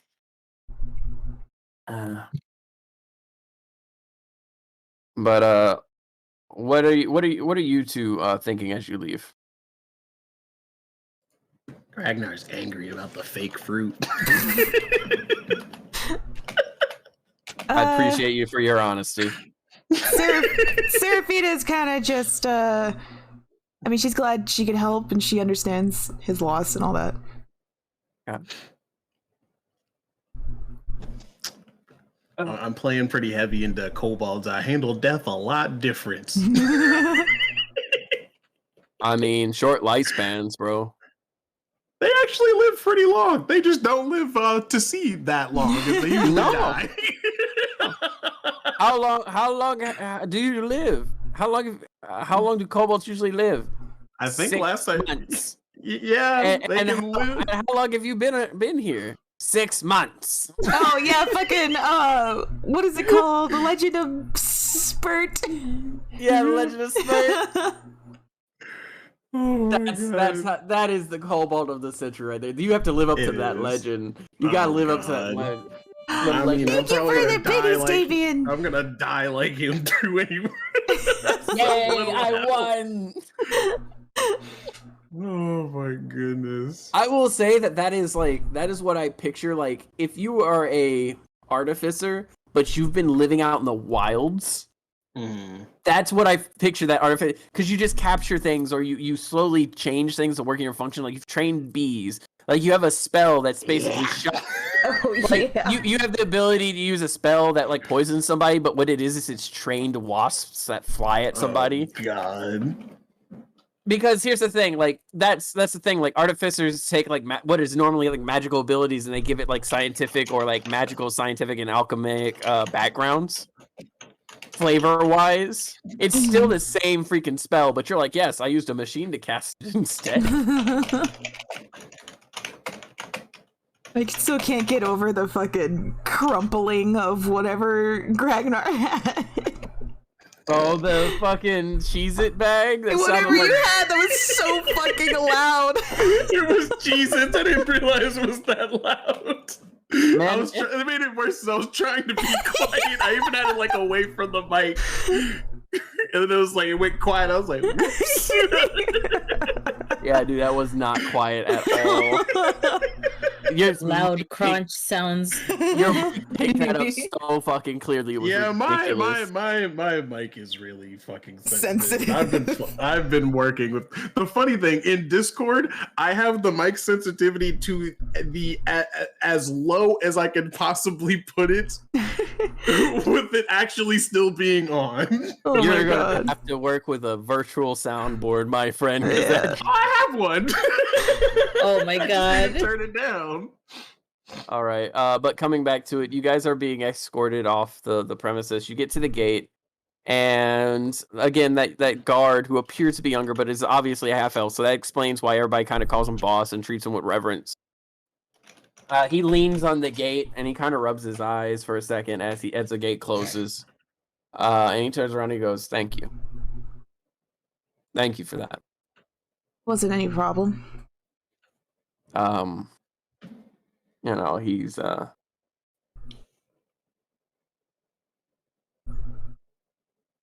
his wife was she's a good lady. She's a good lady. She seems very missed. She is. She was also a court noble. They had met bickering about taxes, ironically enough. And, you know, he fell in love with a woman who could out-argue a stone wall.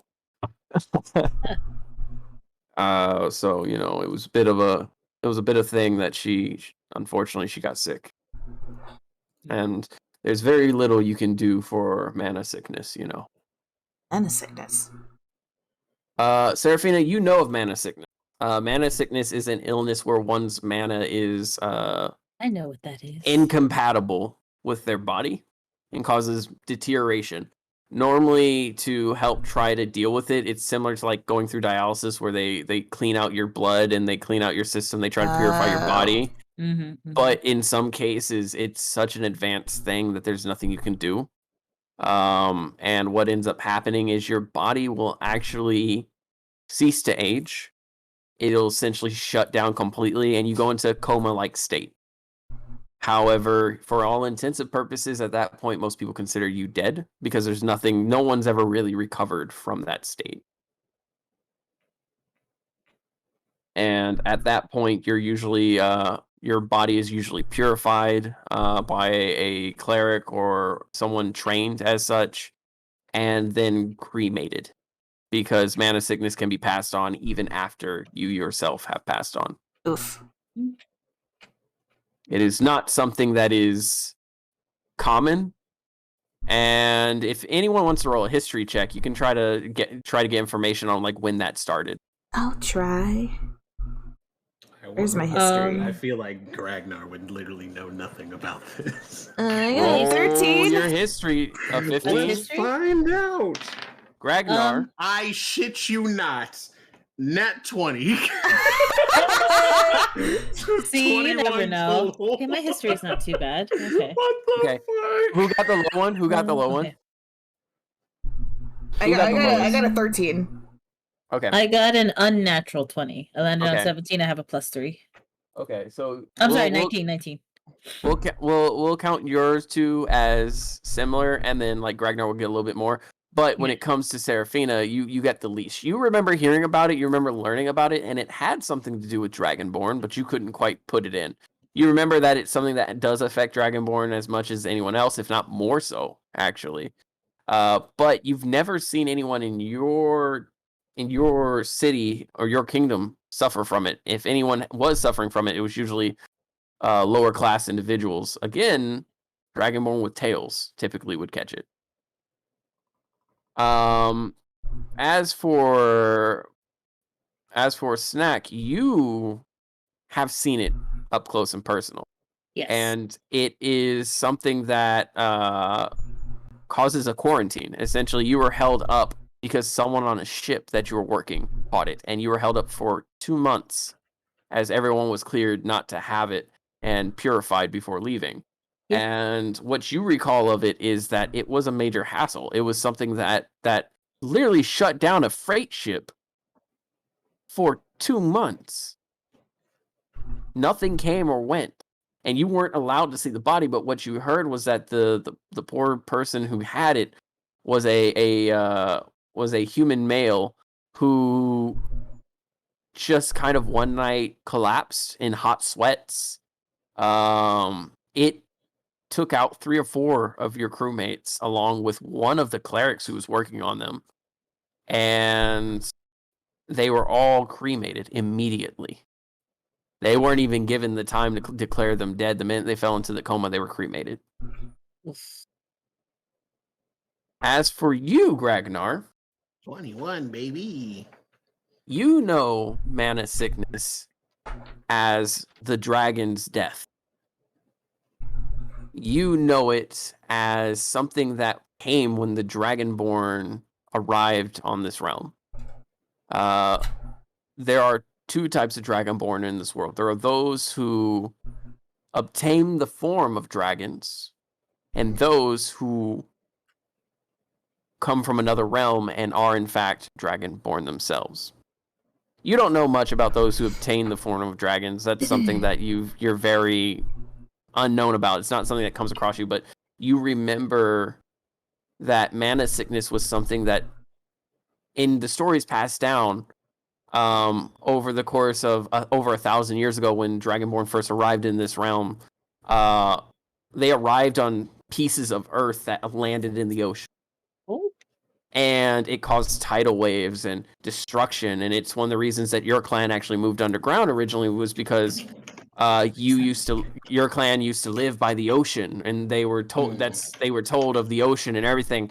And a lot of the kobolds moved underground to hide from these tidal waves and these storms that occurred.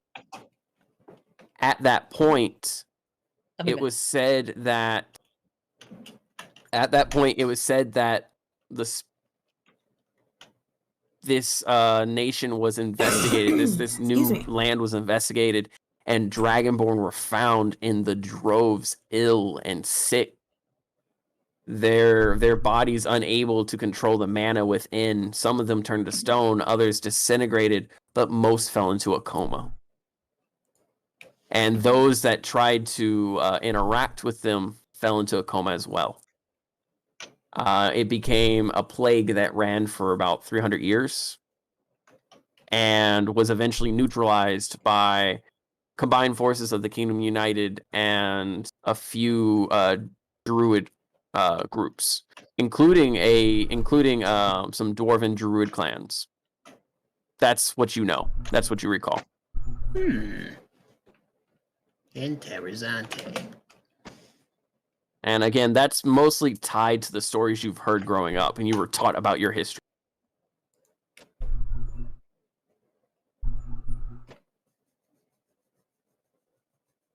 I'm gonna be so fucking awake by the end of this. Yep. I told you. You having an upper and a downer. That ain't right. It be like that. It be like that. They don't think it be like it is, but it do.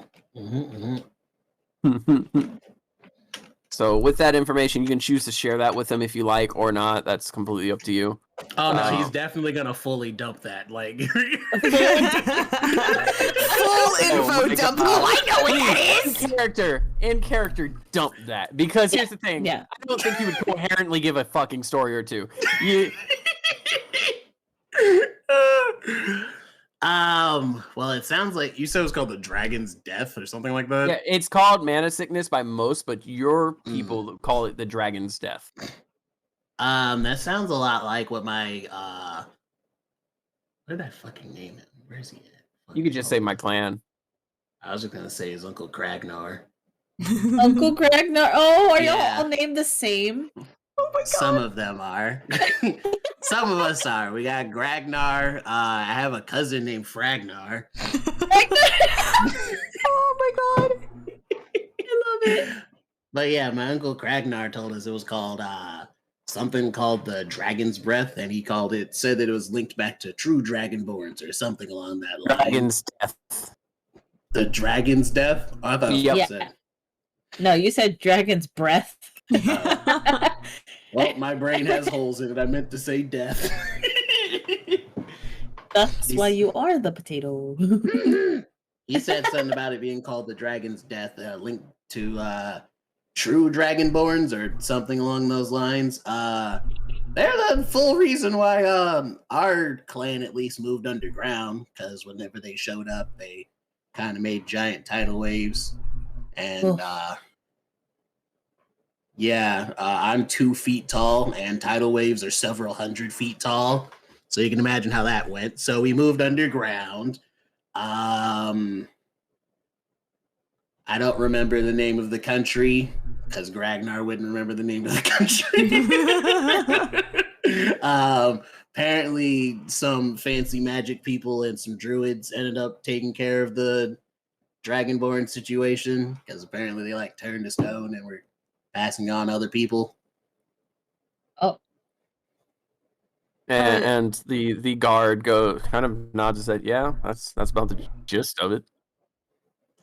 I've only heard about what happened in passing. Yeah, I'm not very magically inclined that I'm aware of. I was adopted, so I'm just kind of a sailor.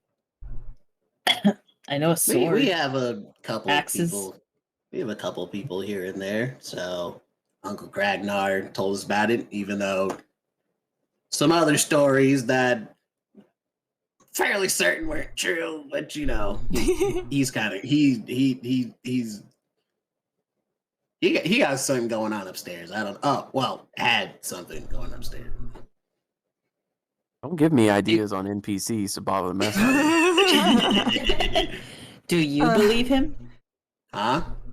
Do you believe him? Well, if it sounds like what homie here is saying, it seems like it's pretty true. I did believe my Uncle Kragnor, you know, before he died. Did he die of this? No. Oh, did he just die? Yeah, he died. Oh, We ate him. wait.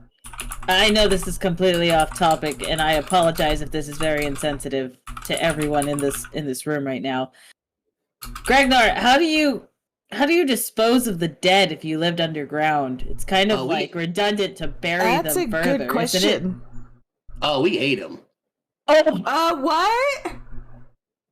I mean, we didn't have a lot of food, so You ate the dead that died of the Here's- sickness. Here's the thing. The guard leaning against the wall. He's just nodding. He's like, yeah, that makes sense. remind me to never die in front of you. I would like to be properly buried. Thank you. Serafina is genuinely horrified. I mean, you gotta do what you gotta do. We had like some food. I mean, we had more food than like the other broods. There were some who didn't wait for people to die. So note to self, keep you well fed. Got it. I mean, I'm mostly well fed, even though I ran out of rations like 3 days ago. Yeah, because you Yeah, eat you started everything in eating more 2 rations. seconds. I mean, why Wait, would I wait. just keep food laying around when I could just eat it? Like that doesn't make any sense. We just met you a few hours ago. No, it was at Wait, least I like thought it it'd was been like a a couple couple of days days. ago. Oh no, it's been a day. It's been a day because been we a slept day. once. Oh, But he did run out of rations the day prior to that. Yeah. So Serafina's gonna turn to the guard and say, "Well, thank you for your hospitality and letting us Yeah. in." No problem. If y'all need anything, just ask. I don't stay on this side of town very often, but And what is your name? my name is also Willinson. My name is John Willinson. Is everyone Alright, well- here related?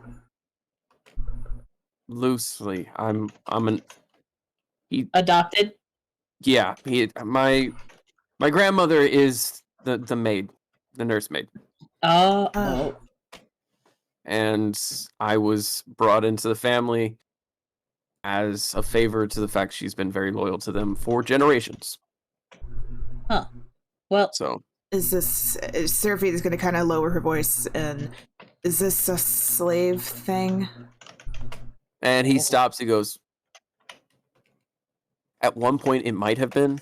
My grandmother is well over, and he leans in really quietly as if he's trying. For 900 years old. Okay, I wouldn't know how this all started, but she's been with this family for at least 500. Good lord. I do not tell her I told you her age. it's okay. I don't talk to people much, so it's not like I'm gonna tell her shit. And he just kind of like thumbs up. He's like, do not tell her I told you.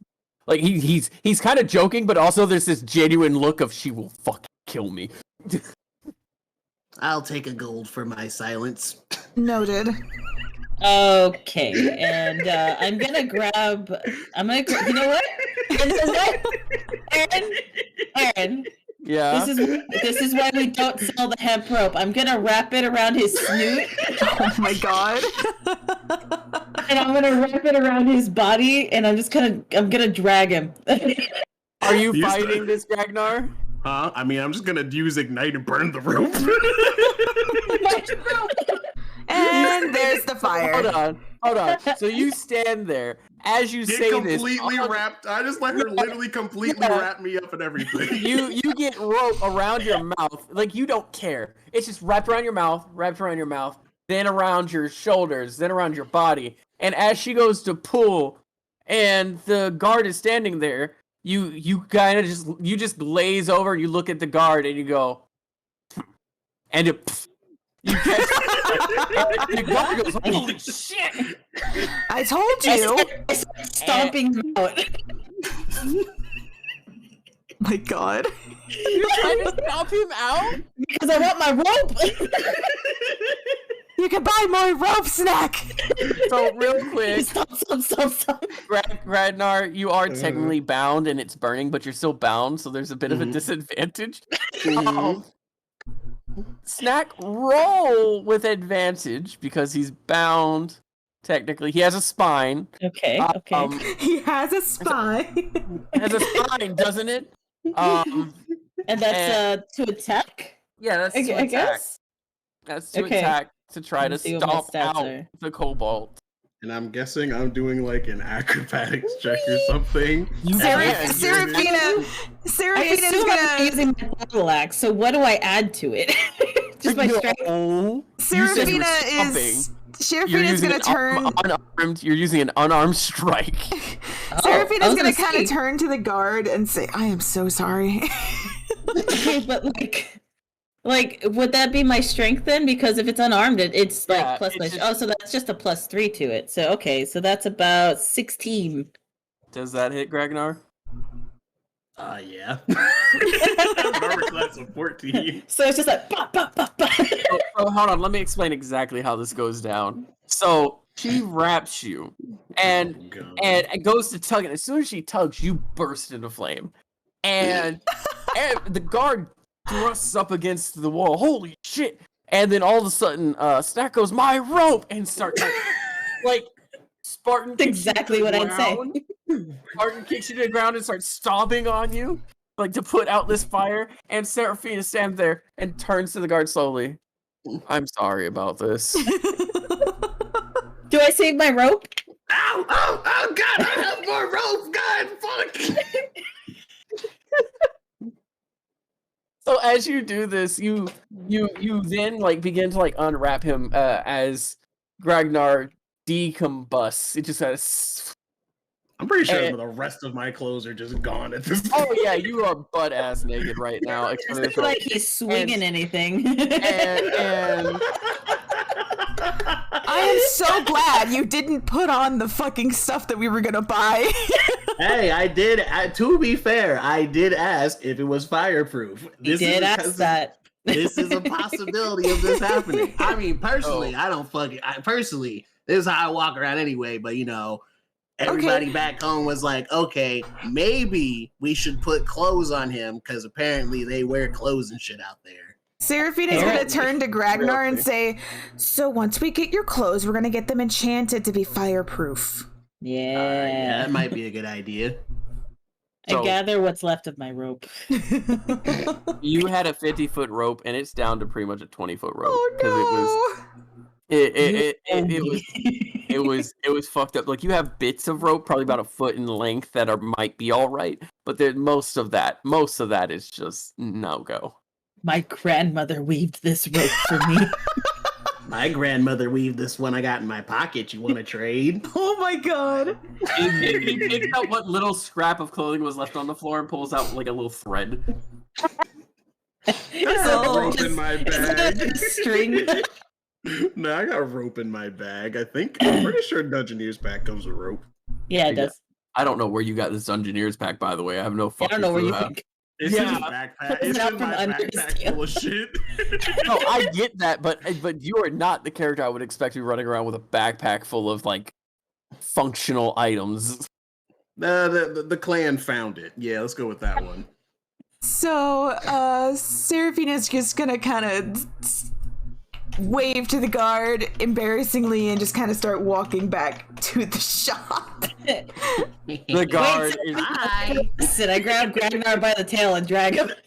Now I can walk. Leave me alone. roll a strength. Gragnar roll dex to try to get the fuck out, and then whoever gets the highest roll. Oh, I'm not gonna. I'm not gonna like resist it. If he gets like free, that's cool. What'd you roll, Gragnar?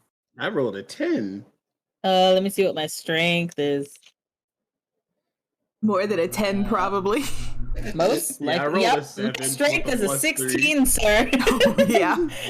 So Ragnar, you're like doing that whole thing where lizards are out flat and they're just like, no.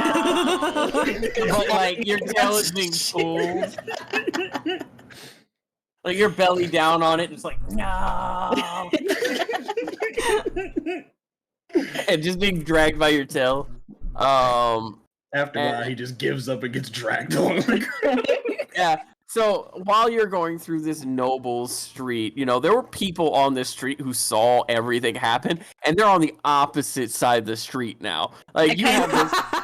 If I lock eyes with anyone who locks eyes with me, I'm just gonna give them a nod and be like, "What's up?" You lock eyes with what looks to be like a half elf woman, and you go, "What's up?" And she goes, and she like goes, "Oh." And she steps back into the arms of like this human man who looks at her like, "What am I supposed to do about this?" Like he knows where he is on the rackets of being able to defend himself against a 6-foot+ orc woman. Hey, look, Seraphina, don't feel too bad about like what just happened back there. That was entirely Gragnar's fault.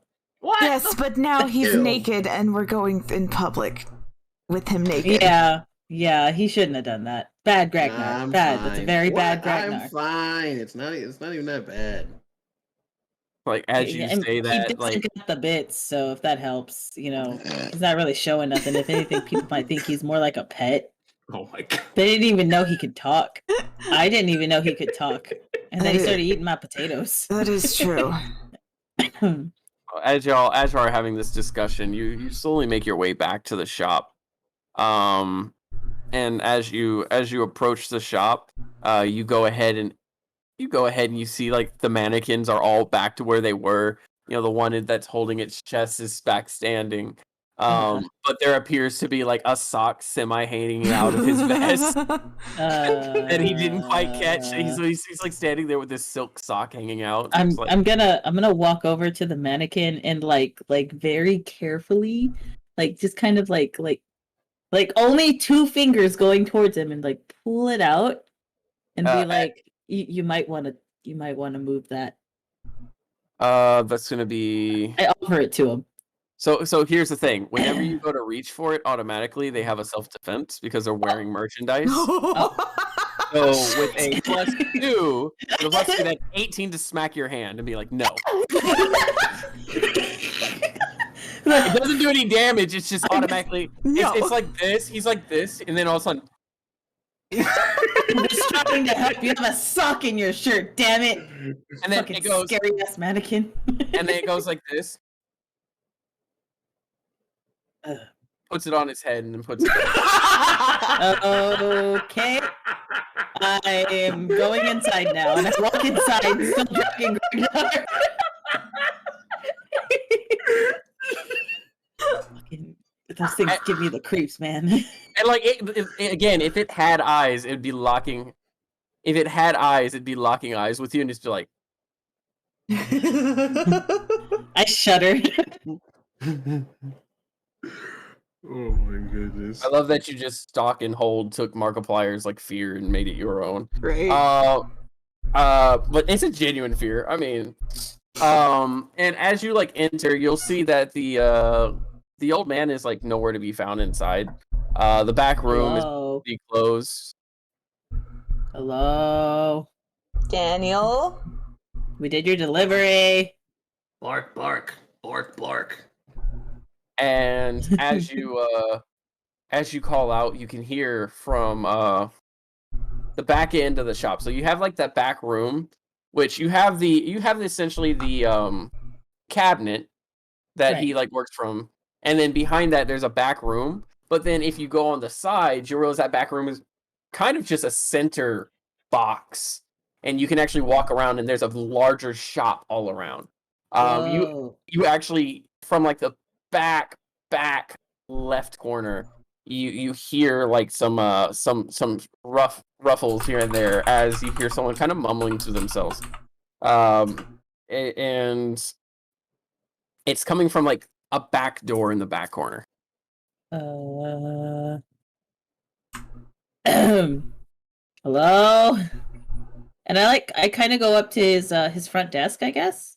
And I know that there's like voices in that door, but I just kind of like on the desk. Hello? And it gets really quiet for a second, and you can hear some like skirting around, and then you hear like what sounds like clothing being adjusted. And and you see the older gentleman come out again. You see Daniel come out. Yes, I'm so sorry. I'm so sorry. And he goes to like wave, and he stops mid wave as he looks at his hand, and you see that the hand itself is actually made to look similar to the mannequin's hand. It appears to be a fake hand.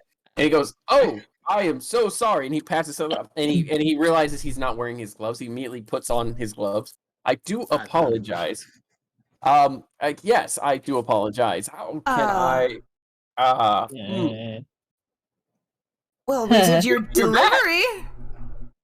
I appreciate that so much. How did it go? How did Mr. Willinson take it? It was very sentimental and emotional. Everyone cried. Except for me. That sounds about right, Miss Willingson. By the way, he took her name. Was very, very strong-willed woman, very smart woman. Again, it was such a shame when she had to go. And I will shave 15 off either the rental or the price. What would you prefer? The price. Much prefer the price. Because we don't know if you're gonna get this thing back in one piece, if I'm being honest with you. Yeah. And I show like my What's partially the burned sense? rope. What's the city's policy on clothing? If you're sentient and or sapient, you should be wearing it. But why? Social commentary dictates that human standards are upheld even if you're not human. Gross. Very.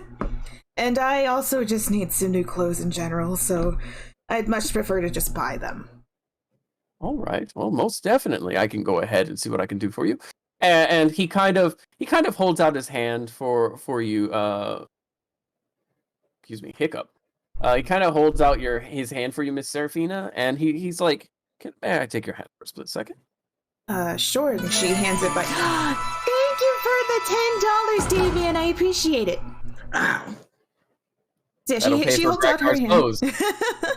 clothes. And he kind of lifts the hand up and he kind of spins you around a little bit, almost twirling you. And he kind of takes a look. Twirl, honey. Twirl. Whee! Gyro shuffle.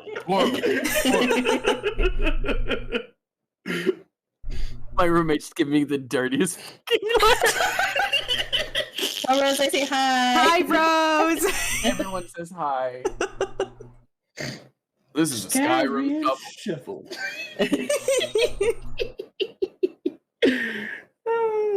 Oh god, I love that so much. Who just leveled up? Us. A wink. Oh my god. But essentially what he does, he twirls you around a little bit. And he goes, approximate sizes. I might have something for you, though I may have to tailor it, which will take a few hours with you wearing it, if that's all right. That's quite all right with me. I guess Snack and Any Ragnar can finish up with whatever they need to do with shopping. And I pull Serafina aside real quick. I thought Ragnar and I weren't going to the gala. I figured you guys could also use some more clothes anyway. And I look down. If I'm being honest, the noble look doesn't really suit me. I grew up next to the sea, so I'm kind of just used to like the whole beige look. If I might offer, and he kind of like is leaning back, like he's not in the conversation. I'll need to tailor for Ragnar as well. And Miss Crusher, I do have a friend or two who has some more functional clothing, if you would prefer. Yes. Also, you could just call me Snack. do apologize, Miss Crusher. I mean, Snack. No, we're friends now. It's cool. Oh, it's good to have friends. Don't Yeah. expect a family discount. And he turns No. around. He turns around immediately. The discount we earned. Thank you. And he turns around and he goes ahead and kind of gets behind the desk and he pulls out what looks like a small metal case, similar to the one before, and he flips it open. Ow. And he closes it, and then he goes ahead and pockets it. Yes, come with me if you don't mind to the back room. We'll go ahead and get you all fitted, and we'll go ahead and take some time to just, figure things out. And while I'm getting them fitted, Miss Snack, I will go ahead and put in a request for some clothes to be delivered in your sizes, so I will need to get your measurements. That's fine with me. Oh, All right. I have a question. Yes. I know you're more of a clothing person, but you said you tinker around in like stuff. Do you know anything about jewels? Anything about what? Jewels. Because the guy gave us jewels as a tip. Oh, Oh, smart. well. And he sits there and he goes, yes, I'm quite good with jewels, but that doesn't speak well to his financials if he's tipping you in jewels rather than money. But yes, I can take a look. I can appraise them to within a bit, but I use them. I tinker, darling. I would recommend taking them to someone who is either magically inclined or the jewelry shop down the road. Alright, I guess we can wait for the jewelry shop.